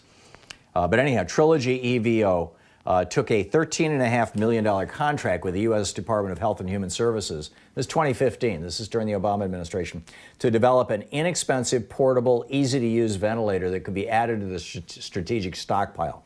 It had to come in at under $3,300. They developed one. It was developed with our tax dollars. We paid for its development. We gave the company the money to develop it. It came out at $3,280 a piece. HHS last September, under the Trump administration, Alex Azar ordered 10,000 of them. The number that has shipped right now is 0. Instead of selling it, writes Joan McCarter for Daily Kos, instead of selling it, they're selling 2 higher-priced versions of it. One is $12,495, and the other is $17,154. And despite the current emergency, quote, this is from HHS, a Philips spokesman said the company has no plans to even begin production anytime this year. And by the way, they're not getting any pressure from the Trump administration to do it. In fact, just the opposite. This again, a quote. Instead, Philips is negotiating with a White House team led by Trump's son-in-law, Jared Kushner, to build 43,000 more complex and expensive hospital ventilators for Americans stricken by the virus. A Philips spokesperson in Amsterdam told ProPublica that they have every right to profit off American taxpayer dollars by selling the higher-priced versions. And John McCarter notes it's always going to be profits over people. Well, that company that developed that respirator with my tax dollars, that patent should be voided, and it should be put into the public domain. There's a $3,200 respirator. It should be put in the public domain so that any company that wants to manufacture it, that has the means, can do so. It will take something more complex than a 3D printer, but they can do it. James in Seattle. Hey, James, what's on your mind? Yeah, Tom. Just wanted to. Thanks for doing the show from your home. But I wanted to do 2 things. I wanted to bring up. The one that I heard Bernie Sanders mention about giving a stipend to medical workers. I haven't heard anybody talk about that, and I think that's extremely important. And anything that you have on checking for people that have had the virus, blood work or whatever? Is anybody out there actively chasing after it? And thanks again for everything you do. There are a couple of companies that are working on what's called a serological test, a test that, a pinprick on your finger where they take a little bit of your blood and look in the clear part of your blood, the serum. They look for the presence of antibodies, specific antibodies to this virus, and which would indicate that you've had it in the past and that you may have some immunity. I'm expecting probably in the next month or two, you're going to start seeing those test kits. They are widely available right now in China, in South Korea, in Taiwan, in Japan, in Germany, in several European countries. Germany is testing 100,000 people a day, right? Well, they were actually a couple of weeks ago. They're testing more than 100,000 a day right now. It's why their death rate is so low, because they have a much larger cohort of people that they've tested and they know that they've been infected, but they didn't get sick or die. Pretty straightforward stuff, James. I think that's going to be coming down the road. And with regard to extra dollars for the healthcare workers, this is something that we really need to be paying attention to and doing something about. Our healthcare workers are experiencing a crisis right now, and it's a crisis that has been created by allowing hyper-capitalismization of our entire healthcare system. Nonprofit hospitals became for-profit hospitals. For-profit hospitals then, basically contracted out all their employees to companies that are owned by vulture capital firms, which are squeezing the blood out of those employees. And I mean, the whole thing has just become bizarre. We need to change it. You're listening to Thom Hartmann. Visit ThomHartmann.com for audio and video archives. We'll be back in just a moment with more of your calls and the news of the day right after this. Stick around.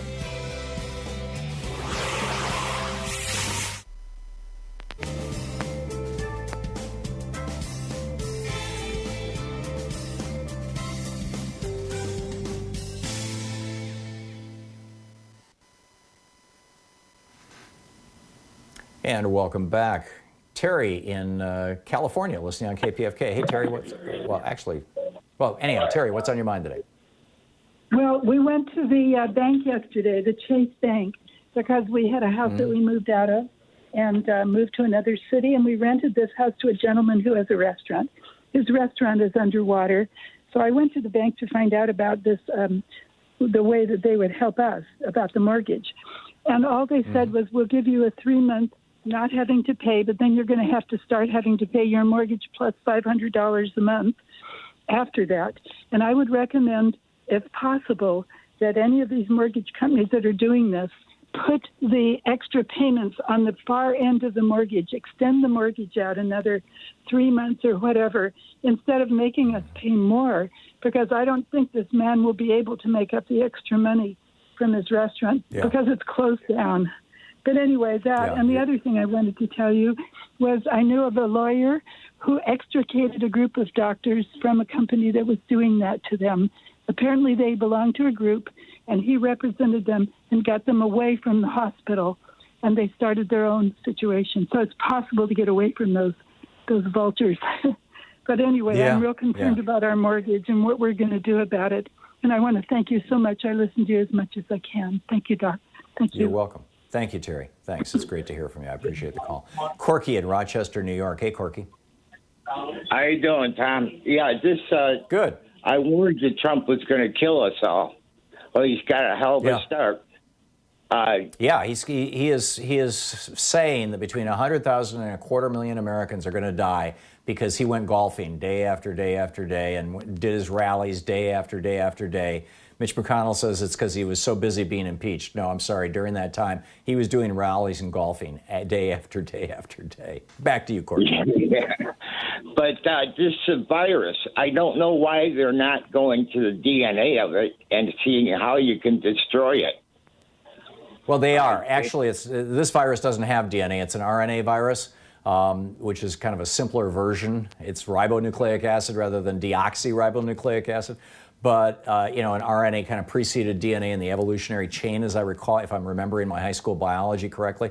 But China in late December or early January, published the entire genome of the virus. They sequenced the entire RNA genome, and that's how they make the test kits. Is they look for little snippets of combinations of adenine, guanine, and cytosine, thymine, and or adenine, whatever it is. It's those 4 amino acids, and they appear in a particular sequence. And they found a sequence that was unique to this virus. It was different from all other viruses in the world.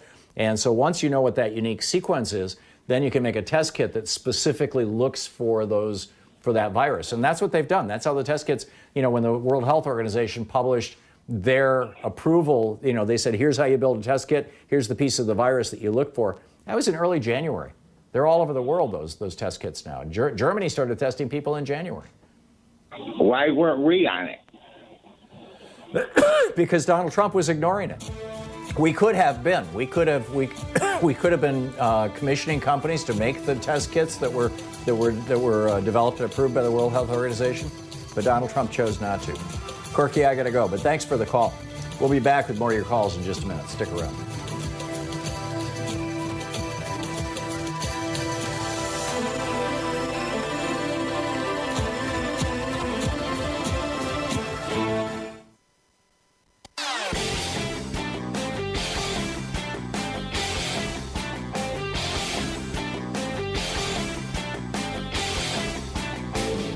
Hey, did you know that Hillary Clinton actually won Pennsylvania, Wisconsin, North Carolina, and Florida in the 2016 election? It's on page 92 of my new book, The Hidden History of the War on Voting.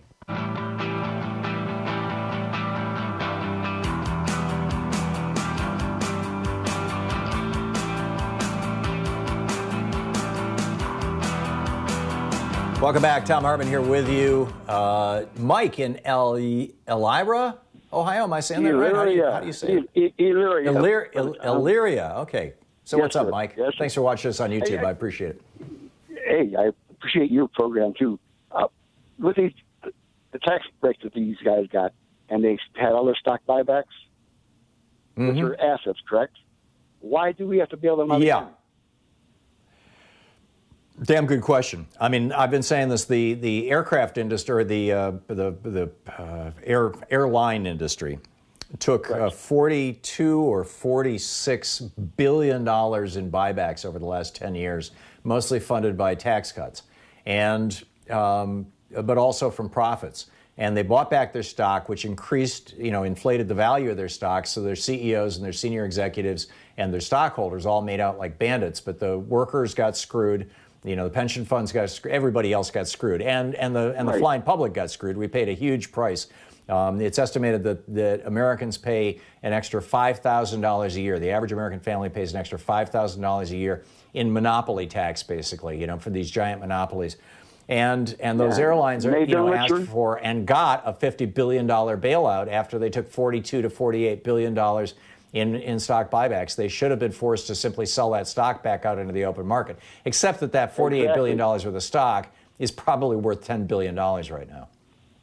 Yeah, and in reality. I appreciate your comments. Yeah.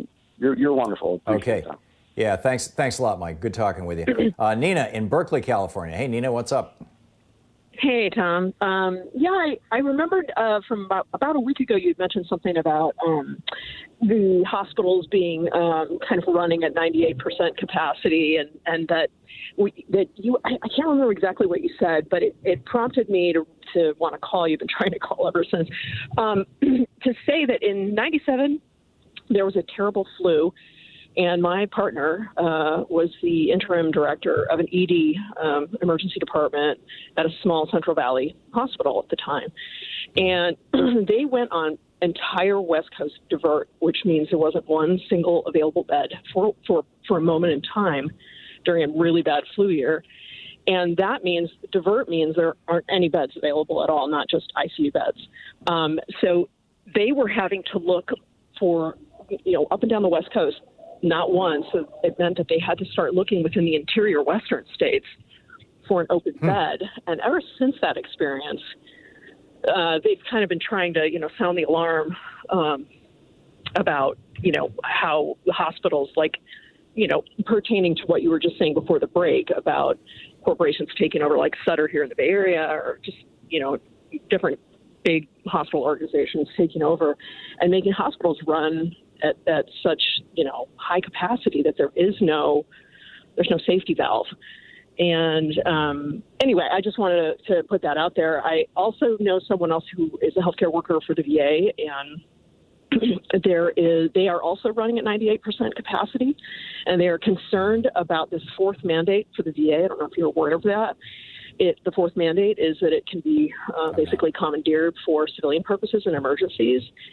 And they are also running at 98% capacity and have a 55,000 doctor-nurse shortfall of staff currently. And so, I think, So there was a congressman in New York who was saying, well, we can use the VA on one of the MSNBC programs. And this person I know was like, no, you can't. there's no gap.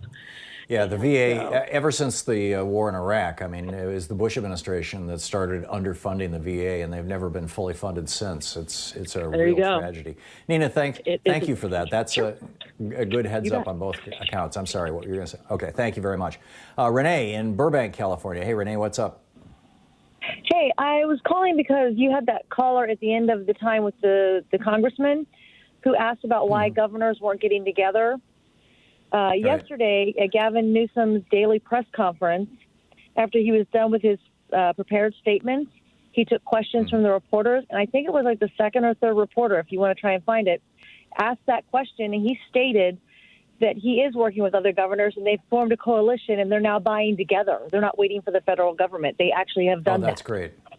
That's great. I'm glad to hear it, especially since the federal government is shipping to the red states, at least to Florida, whatever they want. This article in Politico about how, Ron DeSantis is literally talking to Trump every day on the phone. They're stroking each other. He's telling Trump how wonderful he is. Which is insane because they're not doing anything down there to protect their people in Florida. I know, and they're going to have a real crisis. They're going to have an explosion, and it's on its way. And DeSantis is still, refusing to shut down the entire state because he doesn't want to hurt the economy. This is it's just ignorant. Yeah, it's bizarre in the extreme. Thanks a lot for the call, Renee, and thanks for that tip. Polly in New Orleans. Hey, Polly, we got a minute. You got a quick one? Hey, Tom. Yes. I don't know if I heard this on your show, but it was just mentioned in the midst of a lot of other news, but I haven't heard it anywhere else, and I'm hoping that you know something about it. That while the whole nation is focused on the pandemic, that William Barr and the Justice Department are trying to get special powers to deal with the pandemic, and that they're powers that go way beyond anything that they need right now. Right. I know that one of the things they wanted to be able to do is anybody who knowingly gives the virus to someone else would be labeled as a terrorist and could be jailed and not dealt with for years. Yeah, I don't think they should be labeled terrorists, but I think that it should be a felony. It should be a felony assault, and you should be looking at years in prison if you walk up to somebody and spit on them or something like that, and you're infected. Polly, you're absolutely right. The Bill Barr and the Justice Department are trying to grab all kinds of extraordinary powers, and many of them go way beyond that. We talked about it last week. You can Google it. It's pretty bizarre. Polly, thank you for pointing that out. We'll be right back. You're listening to Thom Hartmann.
book today is Why Women Have Better Sex Under Socialism and Other Arguments for Economic Independence by Kristen Godsey.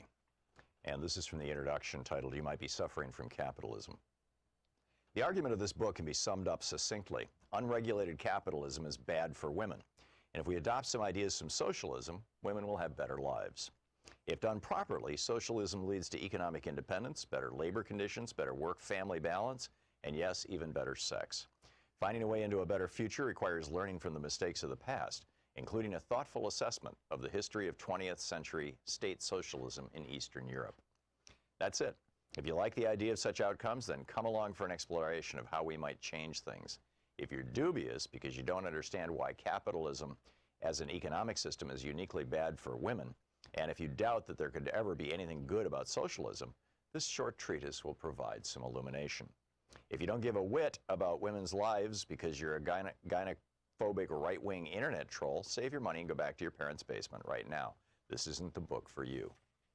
Of course, some might argue that unregulated capitalism sucks for almost everyone, but I want to focus on how capitalism disproportionately harms women. Competitive labor markets discriminate against those whose reproductive biology makes them primarily responsible for childbearing. Today, this means humans who get pink hats in the hospital and the letter F next to the name on their birth certificate, as if we've already failed by not coming into the world as a boy. Competitive labor markets also devalue those expected to be the primary caregivers of children. Although societal attitudes have evolved in this regard, our idealization of motherhood means that most of us still believe that baby needs mama, a whole lot more than papa, at least until the child is old enough to play sports. Others will argue that unregulated capitalism is not bad for all women. Yes, for those women lucky enough to sit at the top of the income distribution, the system works pretty well. Although women at the executive level still face gender pay gaps and remain underrepresented in leadership positions, on the whole, things aren't too shabby for the Sheryl Sandbergs of the world. Of course, sexual harassment still hinders progress, even for those at the top, and too many women believe that if you want to run with the big dogs, you may have to suck it up and ignore the groping and unwanted advances. And race plays an important role as well. White women do a lot better in aggregate than do women of color. But when we look at society as a whole, on average, women are comparatively worse off in countries where markets are less encumbered by regulation, taxation, and public enterprises than they are in nations where state revenues support greater levels of redistribution and larger social safety nets. Choose your data source, and you find the same story. Unemployment and poverty plague women with children. Employers discriminate against women without children because they might have them in the future. In the United States in 2013, women over the age of 65 suffered from poverty at much greater rates than men and dominated those in the category of extreme poverty. Globally, women face higher rates of economic deprivation. Women are often the last to be hired and the first to be fired in cyclical downturns. And when they do find employment, bosses pay them less than men. When states need to slash government spending on education, health care, or old age pensions, mothers, daughters, sisters, and wives must pick up the slack, diverting their energy to care for the young, the sick, and the elderly. Capitalism thrives on women's unpaid labor in the home because women's care work supports lower taxes. Lower taxes mean higher profits for those already at the top of the income ladder, mostly men. But capitalism was not always so savage. Throughout much of the 20th century, state socialism presented an existential challenge to the worst excesses of the free market. The threat posed by Marxist ideologies forced Western governments to expand social safety nets to protect workers from the unpredictable but inevitable booms and busts of the capitalist economy. After the Berlin Wall fell, many celebrated the triumph of the West, consigning socialist ideas to the dustbin of history. But for all its faults, state socialism provided an important foil for capitalism. It was in response to a global discourse of social and economic rights, a discourse that appealed not only to the progressive populations of Africa, Asia, and Latin America, but also to many men and women in Europe and Western Europe and North America, that politicians agreed to improve working conditions for wage laborers, as well as to create social programs for children, the poor, the elderly, the sick, and the disabled, mitigating exploitation and the growth of income inequality. Although there were important antecedents in the 1980s, once state socialism collapsed, capitalism shook off the constraints of market regulation and income redistribution. Without the looming threat of a rival superpower, the last 30 years of global neoliberalism have witnessed a rapid shriveling of social programs that protect citizens from cyclical instability and financial crises, and reduce the vast inequality of economic outcomes between those at the top and those at the bottom of the income distribution. For much of the 20th century, Western capitalist countries also endeavored to outdo the East European countries in terms of women's rights, fueling progressive social change. For example, the state socialists in the USSR and Eastern Europe were so successful at giving women economic opportunities outside the home that initially, for the 2 decades after the end of World War II, women's wage work was conflated with the evils of communism. The American way of life meant male breadwinners and female homemakers. But slowly, socialist championing of women's emancipation began to chip away at the Leave It to Beaver ideal. The Soviet launch of Sputnik in 1957 spurred American leaders to rethink the costs of maintaining traditional gender roles. They feared the state socialists enjoyed an advantage in technological development, and why women have better sex under socialism.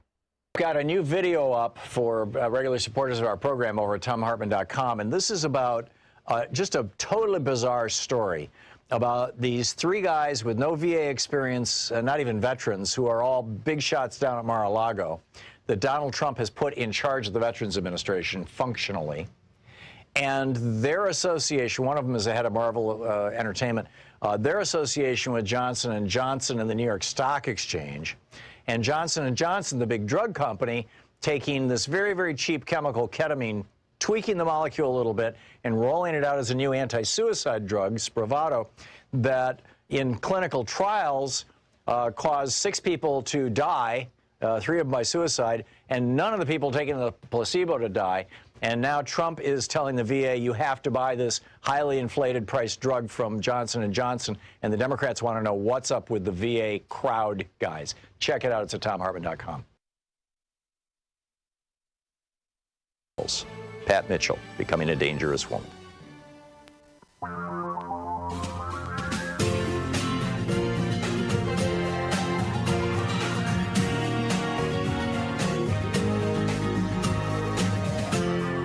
This is the Thom Hartmann Program.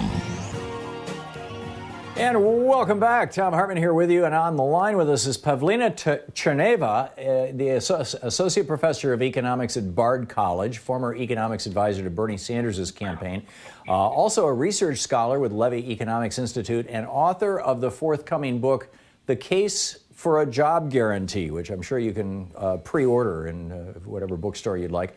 The website is Pavlina, Pavlina-Tcherneva, TCHERNEVA.net, and PTCHERNEVA is her Twitter handle. Pavlina, welcome to the program. Hi, Tom. Thank you for having me. Or I should say, Professor, welcome to the program. You wrote a brilliant piece for Project Syndicate titled "What Would Roosevelt Do?" and you go through, how should the government respond, and you have the various steps that you would prioritize. You want to run through that for us? Yes, this is not your garden variety recession. It's not even comparable quite to the Great Depression, although we may see the sort of unemployment levels we saw then and even higher. The Federal Reserve is forecasting up to 32% unemployment. So we are in for some very rough times. We cannot respond to those with conventional stimulus measures as they're conceived today. And the lesson from Roosevelt is mobilize. Mobilize today, mobilize tomorrow. So, we have some very concrete things we have to do today. We see the acute shortages in the healthcare sector.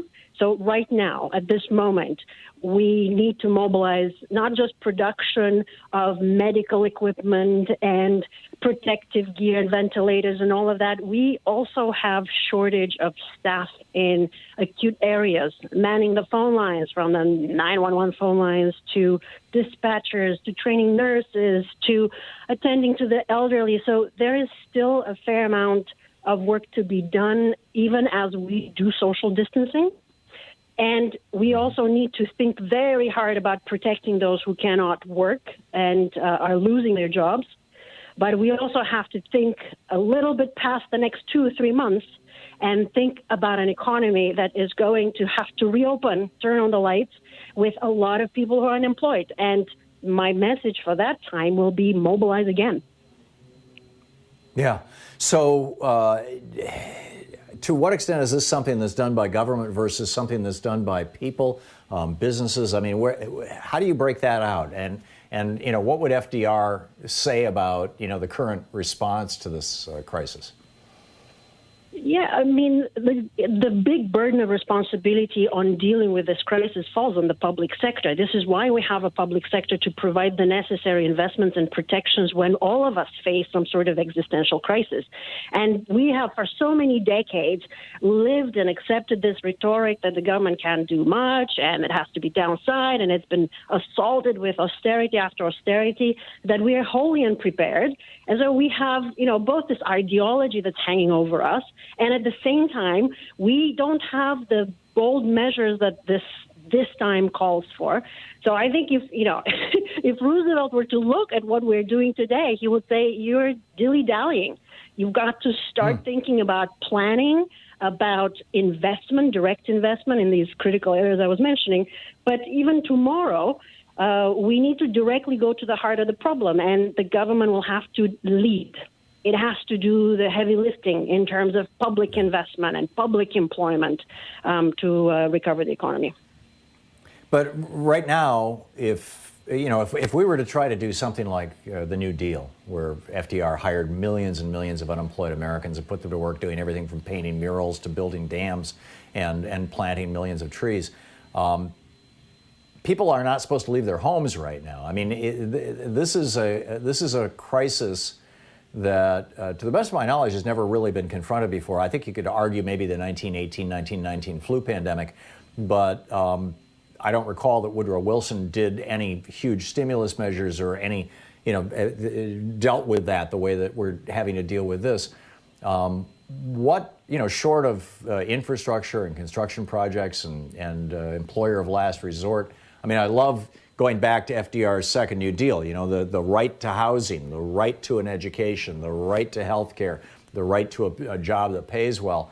3 of the 4 of those could be done during this time. And a right means, of course, that the government guarantees that you have it or prevents others from taking it from you. Where specifically would you start with all this if you were today? President? Yeah, absolutely. Well, today we have to pay people to stay home, no question about it. So even the term stimulus is not the appropriate term at this moment. But what we could do, and listeners should be very clear that we just passed an extraordinary package in $2 trillion, about 10% of GDP, literally overnight. And that package is wholly inadequate in terms of the provisions to protect families and, states and healthcare providers as well, but families in particular. And then, of course, it has, a very generous corporate bailout in there. And so what we need to do is definitely protect people and incentivize them to stay at home without the fear for their jobs. And, I did some very back-of-the-envelope calculations and found out that if we went the Nordic route, if we decided to pay, for the government to pay a proportion of the wages for those who are threatened, we actually have many times over the budget.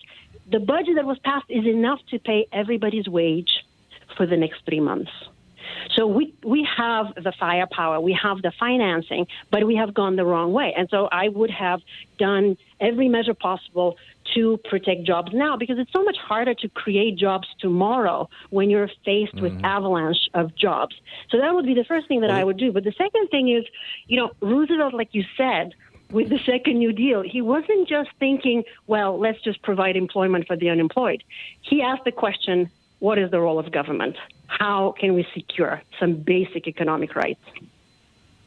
And we need to ask that question today. Yeah, I am absolutely with you. It's thought-provoking. It's brilliant. What Would Roosevelt Do by Pavlina, Tcherneva. And Professor, thank you so much for dropping by today. Thank you for having me.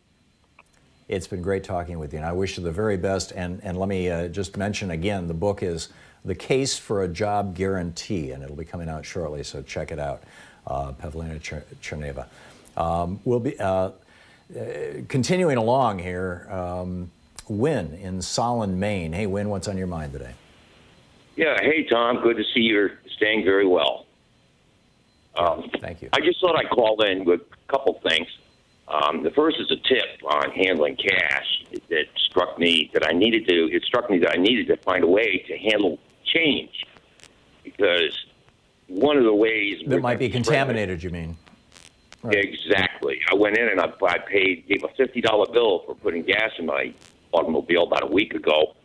They handed me back the change, and I grabbed it, stuffed it in my wallet, turned to go out the door, and then I said, "Hey, that was a big mistake." So when I got home, I decided. Yeah, so I got home. I said, I need to put my smarts to use here. So what I do now, because I'm a big cash guy, not much of a debit card guy. So what I do now is I take a double Ziploc bag, and I have the clerk put any change in that bag when they give it to me. And then when I get home, I either use that bag or another bag, and I put a little isopropyl alcohol in it and let it sit in there for 15, 20 minutes. Take it out, throw it on the counter, boom, it dries, and it's all That is brilliant, Win. That is brilliant. Well, we're going to do a pickup this afternoon. The very first time we're going to try this with one of the stores, grocery stores here in town. And although I think we paid online, but I was thinking, what would I do if I have to hand my credit card to somebody? And I figured, well, we've got hand sanitizer in the car, so when I get it back, I would wipe it down. But that's brilliant. I love it. Win, thank you. Thanks for sharing that with us. We have the smartest listeners on earth. I got to tell you, and viewers, and Win was watching us on Free Speech TV. Just absolutely the smartest people on earth. We'll be right back. This is the Thom Hartmann Program. I want to bring you up to date on some of the more recent bizarre activities of the Trump administration, and then we'll be picking up your phone calls as well during the third hour of our program. Stick around.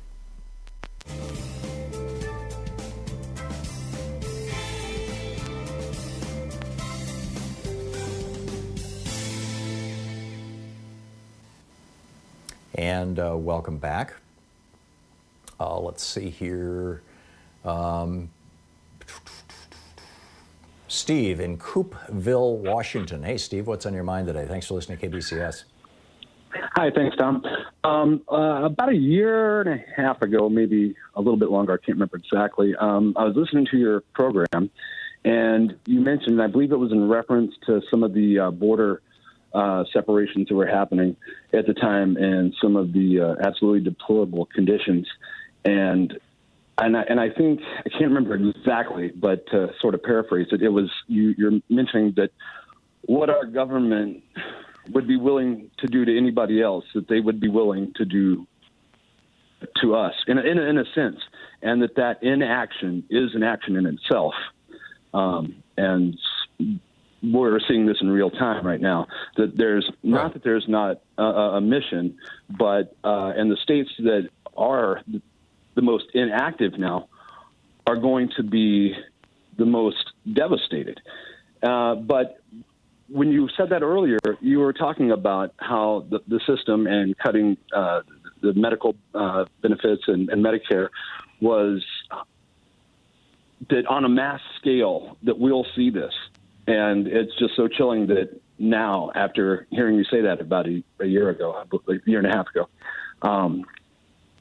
that this was sort of one of the scenarios that the Republicans have not backed off their lawsuit at the Supreme Court to end Obamacare altogether, which would end the Medicaid expansion across the states and would throw literally millions, tens of millions of people off their health insurance.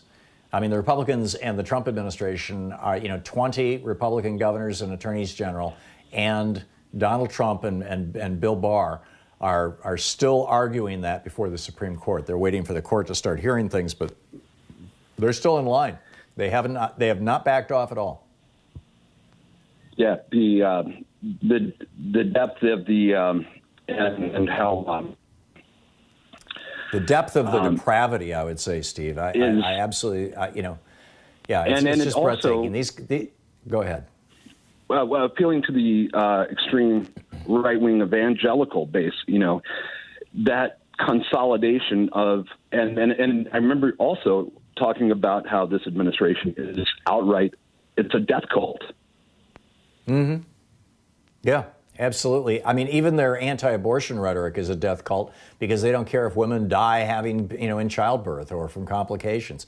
It's bizarre. Steve, well said. Thank you very much for the call. David in Portland. Hey, David, what's up? David? Hey. I would like to ask you about the press conference that Trump had where he's addressing the nation saying that you be nice to him, he'll be nice to you, regarding the states wanting medical help. Isn't that direct quid pro quo? It is. And of the most vile type. And I don't think that you could call it, bribery or extortion. Arguably it is, but it's in the political realm. But what Trump is doing is getting people killed. You've got pretty soon in New York, they're going to be cutting people off ventilators or refusing to give them ventilators because they simply don't have enough. While Trump is sitting on 10,000 ventilators saying, well, I'm waiting for the red states to get sick and then I'll deploy these ventilators. David, thank you for the call. Spot on. We'll be right back. It's 20 minutes or coming up on 20 minutes past the hour. Our 1 hour free podcast recaps our show, and it's available wherever fine podcasts are found. And we have the full 3 hour podcast available over at thomhartmann.com if you want to really support our program.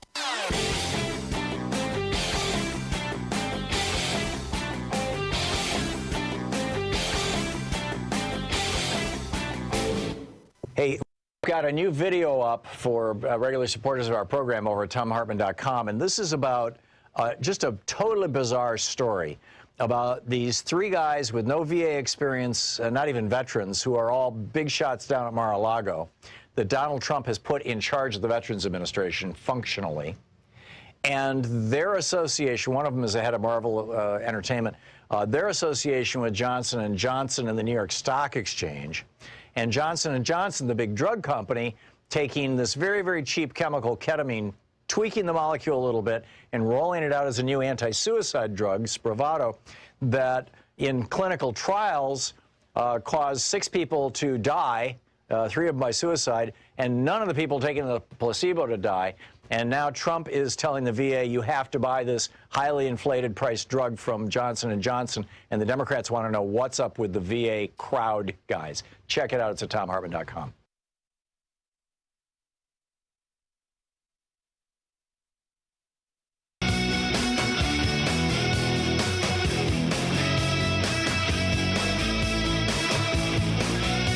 Welcome back. Thom Hartmann here with you. The White House has now admitted, or a White House official has now admitted, that Trump is favoring red states over blue states.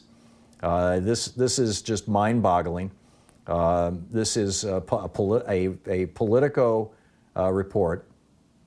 Oh, I'm sorry. This is out of Raw Story, and it was originally published by David Badash, B-A-D-A-S-H, of the New Civil Rights Movement. I thought it was Politico. I misspoke. The Trump administration is sending red states like Florida all the coronavirus personal protective gear that it has requested.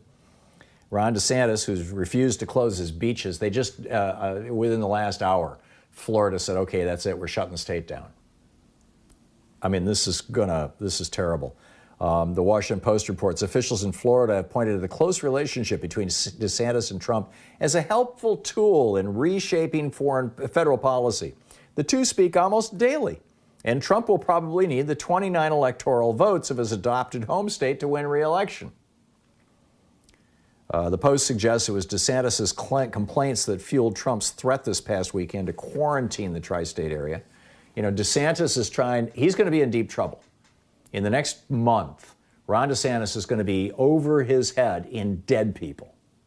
And people are going to be trying to point the finger at him. And he's going to be trying to say, oh, no, it's people from New York who came down here. Don't you know it started up there first?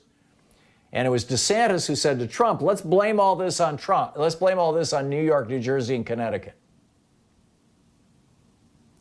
In fact, Trump made that statement hours after he talked with DeSantis.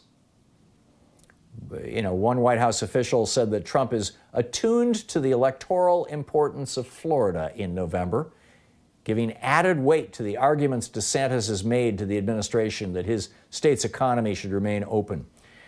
This official said, quote, "The president knows Florida is so important for his reelection. So when DeSantis says that, it means a lot. He pays close attention to what Florida wants." And here's how it played out. The Post reports, this is the Washington Post, quote, 3 days after requesting 430,000 surgical masks, 180,000 N95 respirators, and other equipment on March 11th, Florida received all the items. The state received an additional shipment less than 2 weeks later. As of last week, it is awaiting a third shipment. Now, Nance Greggs over at DU posted a plea to Trump humpers, and I love it. Nance, I don't know if Nance is male or female, but or them, they. But Nance says, please, if you are a Trump humper, if you're one of the people who believes Donald Trump's lies and has been watching Fox News for months and thinks that this thing is all a hoax, and so you can go to church and you can hang out with your friends and you can party hard, please wear your maggot hat so that we can, know that you're probably infected and we can walk at least 6 feet away from, around you. Yesterday on my, I encountered one of these people yesterday.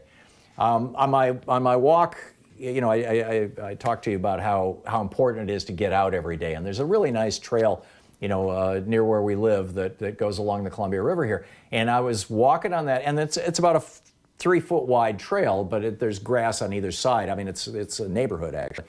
And so you could just walk over on the grass and get 6 feet away from people. And so, when people are passing each other on this trail, and there's, typically people out there, we all, move 6 feet apart. Well, this guy was walking right down the middle of the trail.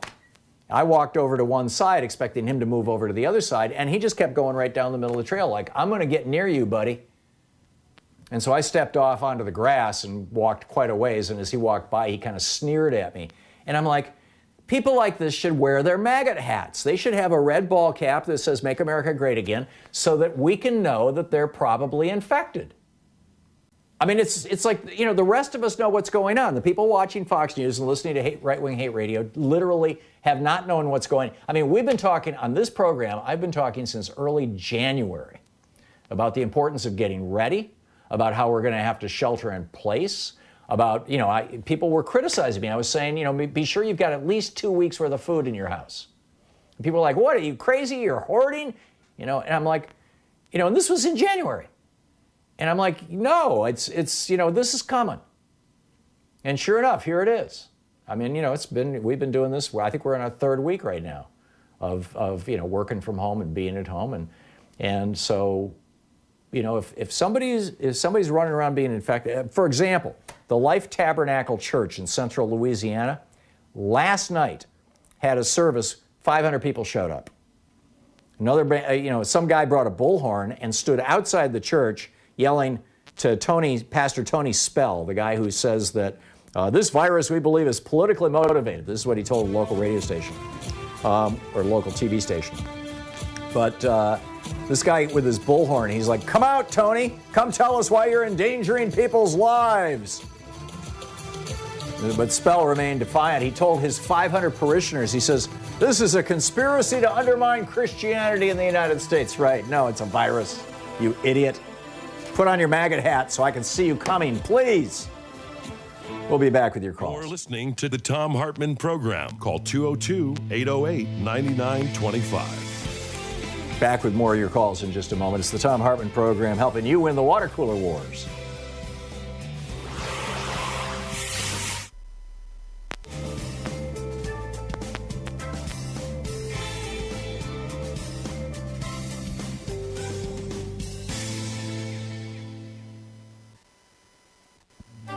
This is the Thom Hartmann Program. Our book today is Why Women Have Better Sex Under Socialism and Other Arguments for Economic Independence by Kristen Godsey. And this is from the introduction titled, "You Might Be Suffering from Capitalism." The argument of this book can be summed up succinctly. Unregulated capitalism is bad for women. And if we adopt some ideas from socialism, women will have better lives. If done properly, socialism leads to economic independence, better labor conditions, better work-family balance, and yes, even better sex. Finding a way into a better future requires learning from the mistakes of the past, including a thoughtful assessment of the history of 20th century state socialism in Eastern Europe.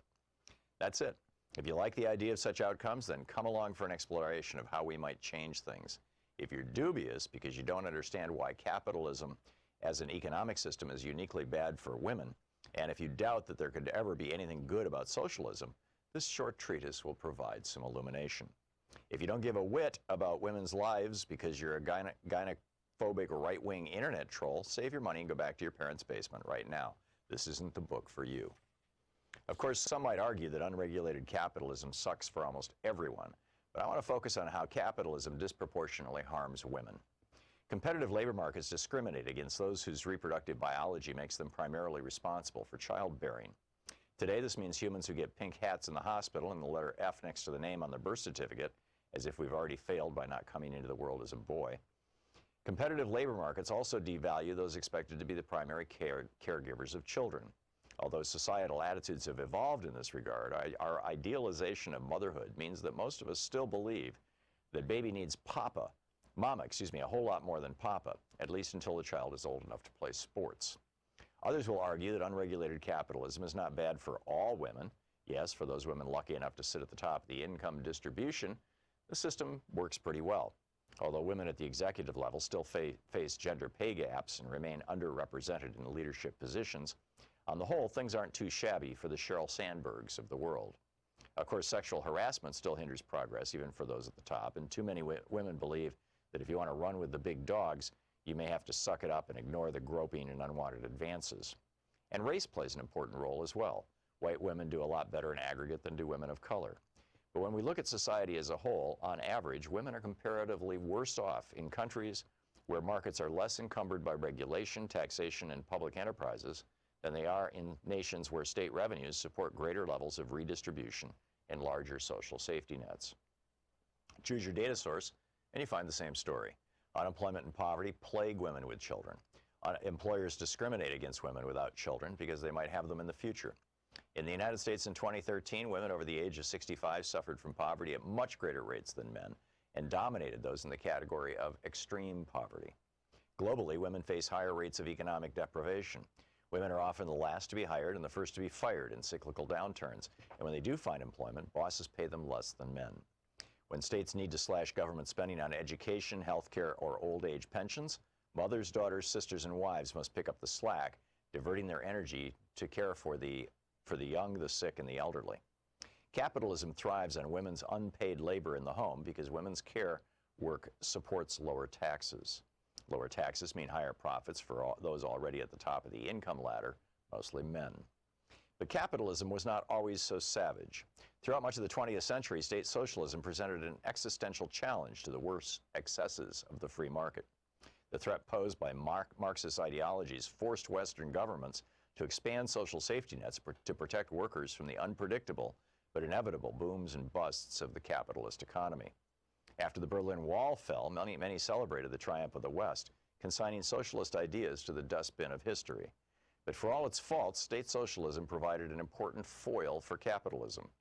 It was in response to a global discourse of social and economic rights, a discourse that appealed not only to the progressive populations of Africa, Asia, and Latin America, but also to many men and women in Europe and Western Europe and North America, that politicians agreed to improve working conditions for wage laborers, as well as to create social programs for children, the poor, the elderly, the sick, and the disabled, mitigating exploitation and the growth of income inequality. Although there were important antecedents in the 1980s, once state socialism collapsed, capitalism shook off the constraints of market regulation and income redistribution. Without the looming threat of a rival superpower, the last 30 years of global neoliberalism have witnessed a rapid shriveling of social programs that protect citizens from cyclical instability and financial crises, and reduce the vast inequality of economic outcomes between those at the top and those at the bottom of the income distribution. For much of the 20th century, Western capitalist countries also endeavored to outdo the East European countries in terms of women's rights, fueling progressive social change. For example, the state socialists in the USSR and Eastern Europe were so successful at giving women economic opportunities outside the home that initially, for the 2 decades after the end of World War II, women's wage work was conflated with the evils of communism. The American way of life meant male breadwinners and female homemakers. But slowly, socialist championing of women's emancipation began to chip away at the Leave It to Beaver ideal. The Soviet launch of Sputnik in 1957 spurred American leaders to rethink the costs of maintaining traditional gender roles. They feared the state socialists enjoyed an advantage in technological development, and why women have better sex under socialism. Science revolution. Why did Trump delay? America deserves an answer. Professor Richard Wolff is here on his thoughts on the new coronavirus economy, the stimulus, and the 3.3 million people being laid off. Public Citizen's Peter May-Barduk has a warning to pandemic profiteers, and chief Washington analyst with the DC radio company, Victoria Jones, drops by to talk about COVID-19, UK, Boris v. Trump, and others. Stay tuned. Find the Science Revolution wherever fine podcasts are available.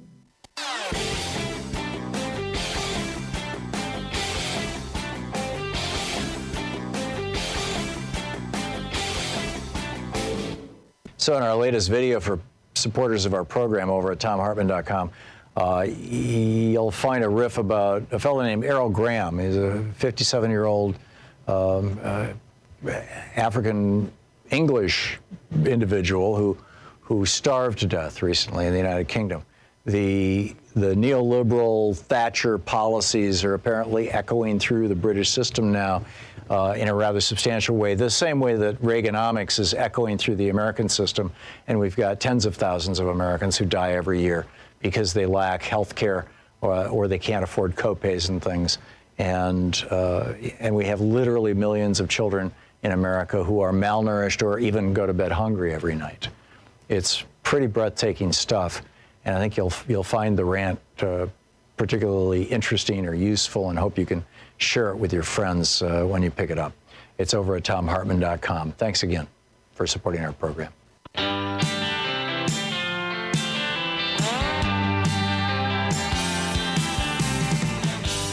Well, welcome back. Thom Hartmann here with you, and Tony in Fort Worth, Texas. Hey, Tony, what's on your mind today? Hi, Tom. I've got something that might help you when it comes to what you're talking about, dealing with the credit card issue today. Mm-hmm. Okay, I'm one of your over-the-road drivers, so I always have a well supply of those really thin gauge plastic shopping bags. And if you put your credit card in the plastic bag, it will swipe through the machine and no problem, and no one touches it but you. And then when you're done, you just throw the plastic bag away. Yes. Oh, that's interesting. Now, my thought was, if we're doing a pickup at the grocery store today, so we're going to have to pull into the parking lot and wait for somebody to bring the groceries out, stick them in the back of our car. And if I had to hand my credit card out through the window so that they could swipe it, even if it was in a plastic bag, they're going to have to hold on to it to swipe it, and then they're going to hand that bag back to me after they've had it in their hand. And so, the way I deal with that is I've got a little bottle of hand sanitizer in the car. I'll just squirt it on my hand and I'll rub down the card. But, do you have an alternative solution? Well, what you could do is, like I said, you personally can hold on to the credit card, put it in the bag. They can hold the bag and never touch the card. Swipe it, and then when they get ready to hand it back to you, you can get a part of the bag that they haven't touched, reach inside the bag, and as you take your credit card out, yes, and as you take out your credit card, you turn the bag inside, and you're not touching the part of the bag they've touched. Brilliant. Okay, Tony, thank you very much. I appreciate that. That's, we've got all these innovative people out there. Jan in Villages, Florida. Hey, Jan, what's on your mind? Hey, just want to tell you I saw an article, I believe from Forbes, that talks about now that some of the people that are trying to get a refund have to go online to the IRS site, and it's a form that's not yet been developed, so they can get their money for the stimulus package or whatever. Yeah, that $1,200. Yeah, you have to have a tax return filed in order to be on the, in the stack and or on the list. And you can, even if you had no income, you can still file a tax return with zeros in it, and or whatever it might be. So if you want to be in that line, go to the IRS site and create a, and link it, create an account, and link it to your checking account, and make sure that you've got the actual IRS site. There are scammers out there right now that are doing direct, they're calling older people and they're saying, we've got your $1,200 check, I'm with the Social Security Administration, but I don't know how to give it to you. I need your bank routing number and your bank account number. And when people give it to them, they clean out their checking account. So be very, very careful with this stuff. I mean, there's just like, it's like nasty stuff. But, we did our taxes just a couple of weeks ago online. And so I linked it to my checking account, so I know that it'll come back. But be sure that you're dealing with the real IRS site. Jan, thanks for that. That's a great suggestion. I'm sorry, Jan. I'd already pushed the button, and there's a slight delay between you and me. Call back again, and we'll pick up your one more thing. Beth in Cairo, Michigan. Hey, Beth, what's up? Thanks for listening to WSLR. Hi, is that me? Because I'm in Sarasota, Florida. You're in Sarasota, Florida. Oh my goodness, yeah, that's you. Yes, I'll fix this. I'm not in Michigan, so I don't know where that came from. It's based on your phone number, so I got it. Sarasota. Oh, okay. Well, what I wanted to say was that I believe there's a lot of focus on ventilators right now and getting ventilators, and I think ventilators are going to become totally irrelevant. Okay, because the mortality rate on ventilators before the coronavirus was like 80%. That means, only 20% come off of ventilators. Well, right. now, in other words, if you're so sick, you need an artificial breathing machine. My understanding is that the mortality rate for people who are intubated, who are on ventilators with coronavirus, is around 50%. Do you have statistics that? I believe it's more like it's pushing 97%. The people that are dying are the people that are on the ventilators. No, I know that. If you only have a 3% chance of coming off a ventilator, are you going to choose to go on a ventilator? I don't know. Well, first of all, it's not your choice. By the time you go on a ventilator, you're so sick you're probably delirious. And secondly, I'm pretty sure that the survival rate is higher than that. Although, frankly, we've got, we're just moving into this area here. We've got China's data and some other countries' data, but Beth, thanks a lot for the call. Helen in Fairmont, West Virginia. Hey, Helen, what's up? Hi. I don't think anybody's paying a whole lot of attention to the keep your distance thing, because my daughter went to a Walmart the other day just to pick up one thing for me. Now we're going to go once a month. But there was a Dairy King in Grafton, West Virginia, and there were 19 to 20 people lined up close together to buy ice cream, which I thought was totally stupid. So I called the County This is because in rural West Virginia, Helen, this is because in rural West Virginia, you have a lot of people who watch Fox News. And Hannity and Ingram and all those people have been lying through their teeth to people for months. And people believe that this is a Democratic hoax and that it's going to be just like the flu. And, and that if you're young, you can't get it, or if you do get it, you won't get sick. I mean, we had a 1-year-old die of it, a couple days ago. There's a couple of 17-year-olds have now died in the United States. Yes, you're less likely to die if you're young, but it'll still knock you down hard and maybe do permanent lung damage. That's so sad, Helen. Helen, I'm sorry to hear that, but thanks for the heads up on it. Bonnie in Delray Beach, Florida. Hey, Bonnie, what's up? Hi. Well, I guess you heard by now that we're going to have a statewide stay in place in Florida effective. Yeah, it happened just a few hours ago. Yeah. DeSantis finally bowed to the pressure. Yes. Well, yeah, he did a nice little dog and pony show on his news conference. Really? He also made a point of saying that Florida's not getting everything that it orders, just so we didn't. Oh. People wouldn't feel like it.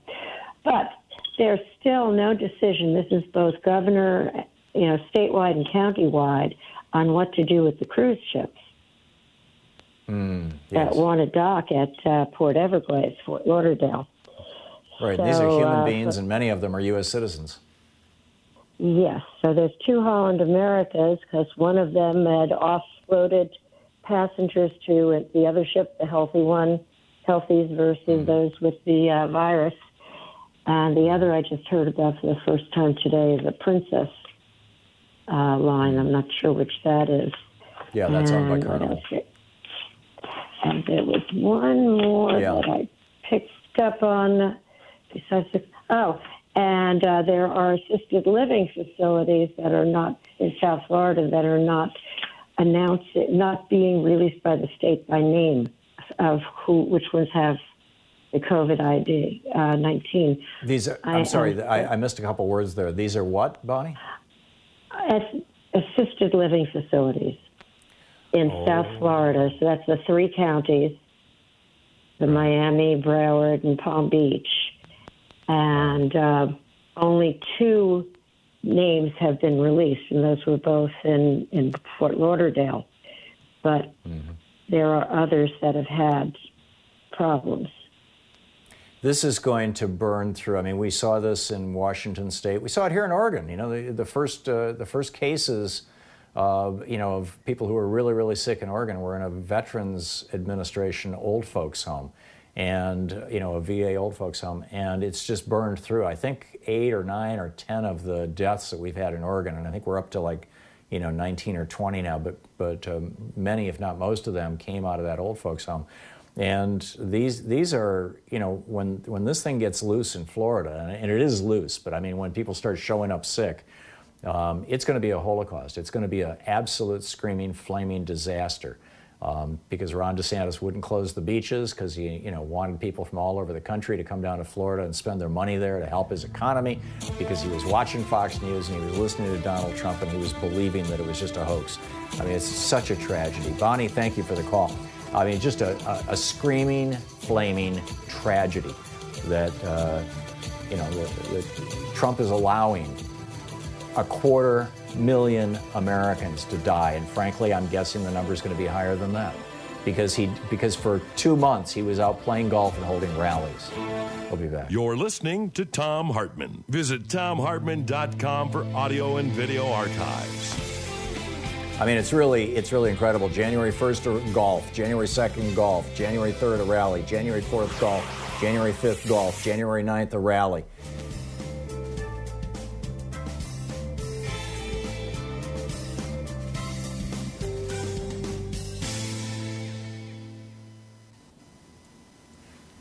And welcome back.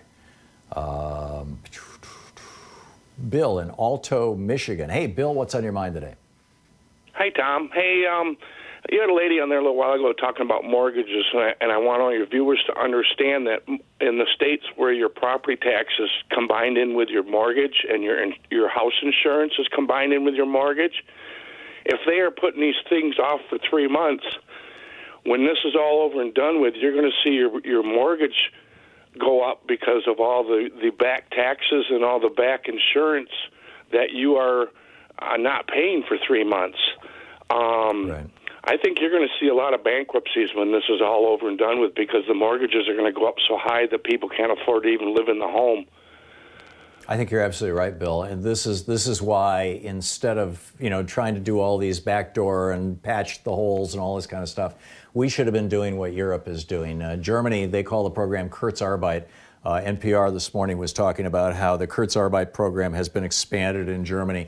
Over 440,000 companies are now enrolled in the Kurzarbeit program. And Kurzarbeit is German for short work. Kurz is short, Arbeit is work. And the way it works is companies maintain their payrolls and they simply bill the government for the amount of payroll over and above what they would have. In other words, if 50% of their employees are laid off, they continue to pay them as if they weren't laid off, and they bill the government for 50% of their payroll. If it's 70%, they bill the government for 70% of their payroll. And that money is a grant, it's not a loan. That money is given to the companies on the condition that they pass it right through directly to the employees, period, full stop, no, do not stop, go, do not collect $200. And that's how virtually all the countries of Europe are doing this. And we could have done that here, except for the fact that the Republicans objected to it. They said, no, you can't do that. You got to, we got to run it through unemployment or something like this. And of course, because that hits fewer people, and or we're going to give everybody a $1,200 check so that Donald Trump can sign it, so it makes him look like Big Daddy. But it's just wrong. Bill, thanks for the call. Joe in Cupertino, California. Hey, Joe, what's up?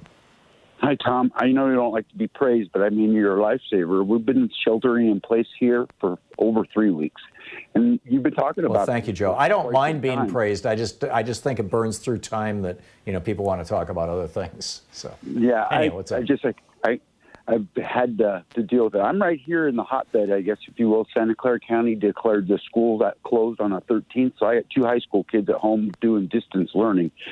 This is a tragedy of proportions I can never think of in the past, but have you heard of this fulminating myocarditis that's come about from the SARS thing? This is what's killing people, is this heart condition, and then it just becomes so rapid that they deteriorate right in front of your eyes.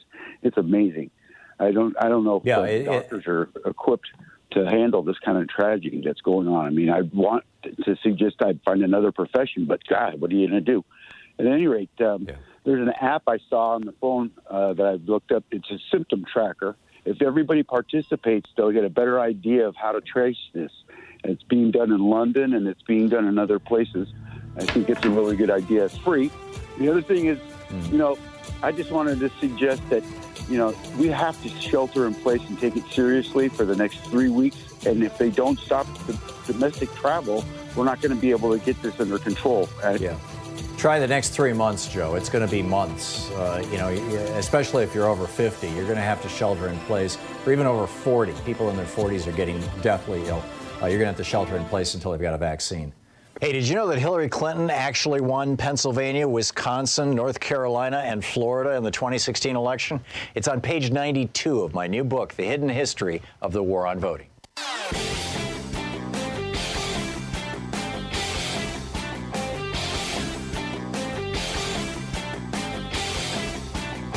We have a new video up over at thomhartmann.com for people who are regular supporters of our program, and the essence of it is, I use a couple of examples. There's hundreds of them out there. In one case, Alabama is preparing to execute a man who was not guilty of the crime that he committed with a relatively high level of certainty, but still they're gonna kill this guy, an African American.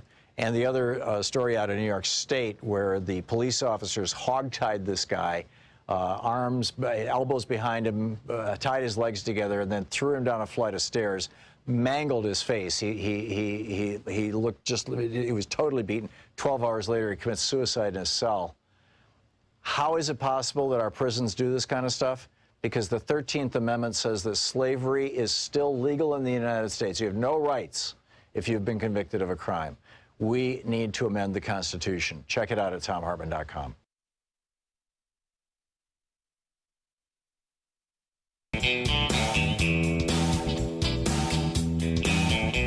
Hartmann here with you, and let's see here, David in Spotswood, New Jersey. Hey, David, what's up? Hey, I just wanted to call in. I read this article about the oncoming housing crisis in Forbes magazine, and it didn't mention why the 4 states in the 08 crisis, which were Florida, Nevada, Arizona, and California, crashed more than the other states, which was low property taxes. We didn't learn our lesson, and the red states are more receptive of sales tax receipts, which is probably why the governor of Florida kept the beaches open. I would imagine that if there's a housing crisis, it would be all over, but it's going to be more so in the red states. Yeah, and California because of Prop 13. Good point, David. Yes. Good point. Thank you for calling and making that. We all need to be keeping an eye on this kind of stuff. David in Leadwood, Missouri. Hey, David, what's up? Hey, Tom. Love your show always. And down here in southeast Missouri in Farmington, they're starting to make provisions to put COVID virus people onto the empty wards of nursing homes.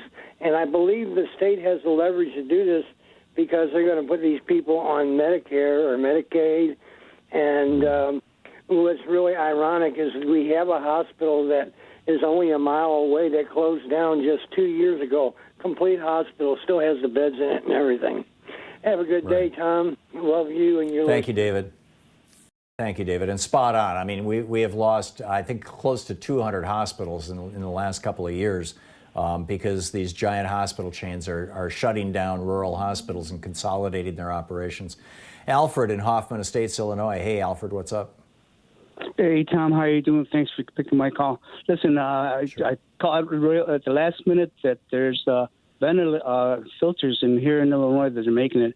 And the guy from, I'm not sure, from Virgin Airlines found out about it. And the young man that was helping the doctor put these together found out that he only had one machine and he needed another one. And so he donated the other machine because he went to pay for the bill for the other one. And the guy says, hey, somebody picked up the tab already. So I don't know if, you know. Richard Branson? I'm not sure, but the guy said, the girl said, the guy that owns the airline. So the only one that I know of is him, unless there's somebody else. Plus, let me add that too. What happened to this idea of, so help you God with this guy? And Barr, they're just smirking all over us, and knowing that they're getting away with this. But I thought that there was something to do with that. It's very sad what's going on. Knock him off, stop him from doing all that. No, it's